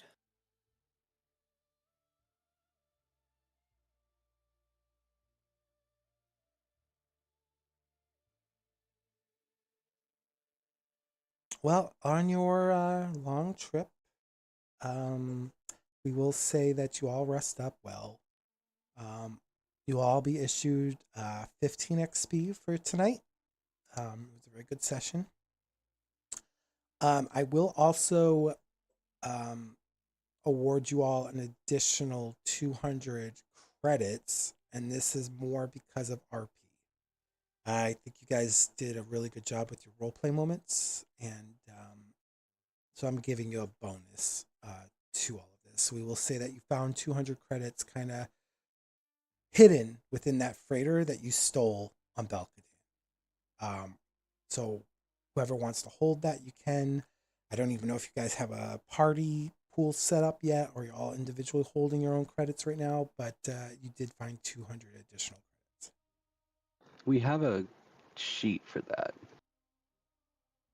The group sheet has where we could put that.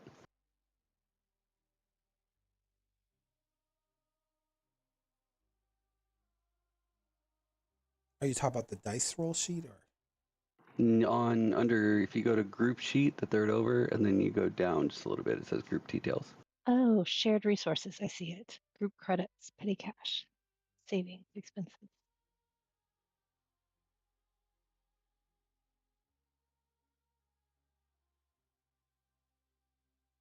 I wonder if that actually updates for y'all. Let's check.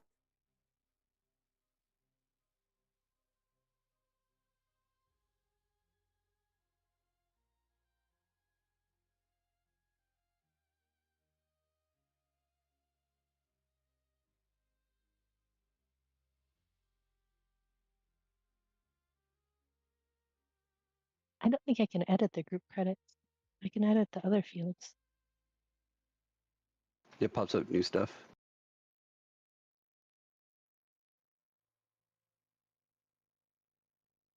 Wonder if that's all you, buddy. I mean, do you guys see 200 credits in there? No. Yeah, doesn't work that way. I did. Well, it's because I put it in yours. No. Yeah, 0. That's what I'm wondering, if you might have something on the DM side alone.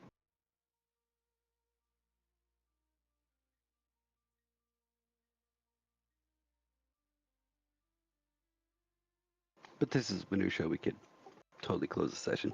Yeah, just let's choose someone to have the 200 in their pool for now. I elect Ni-Ella. Did that update for you guys?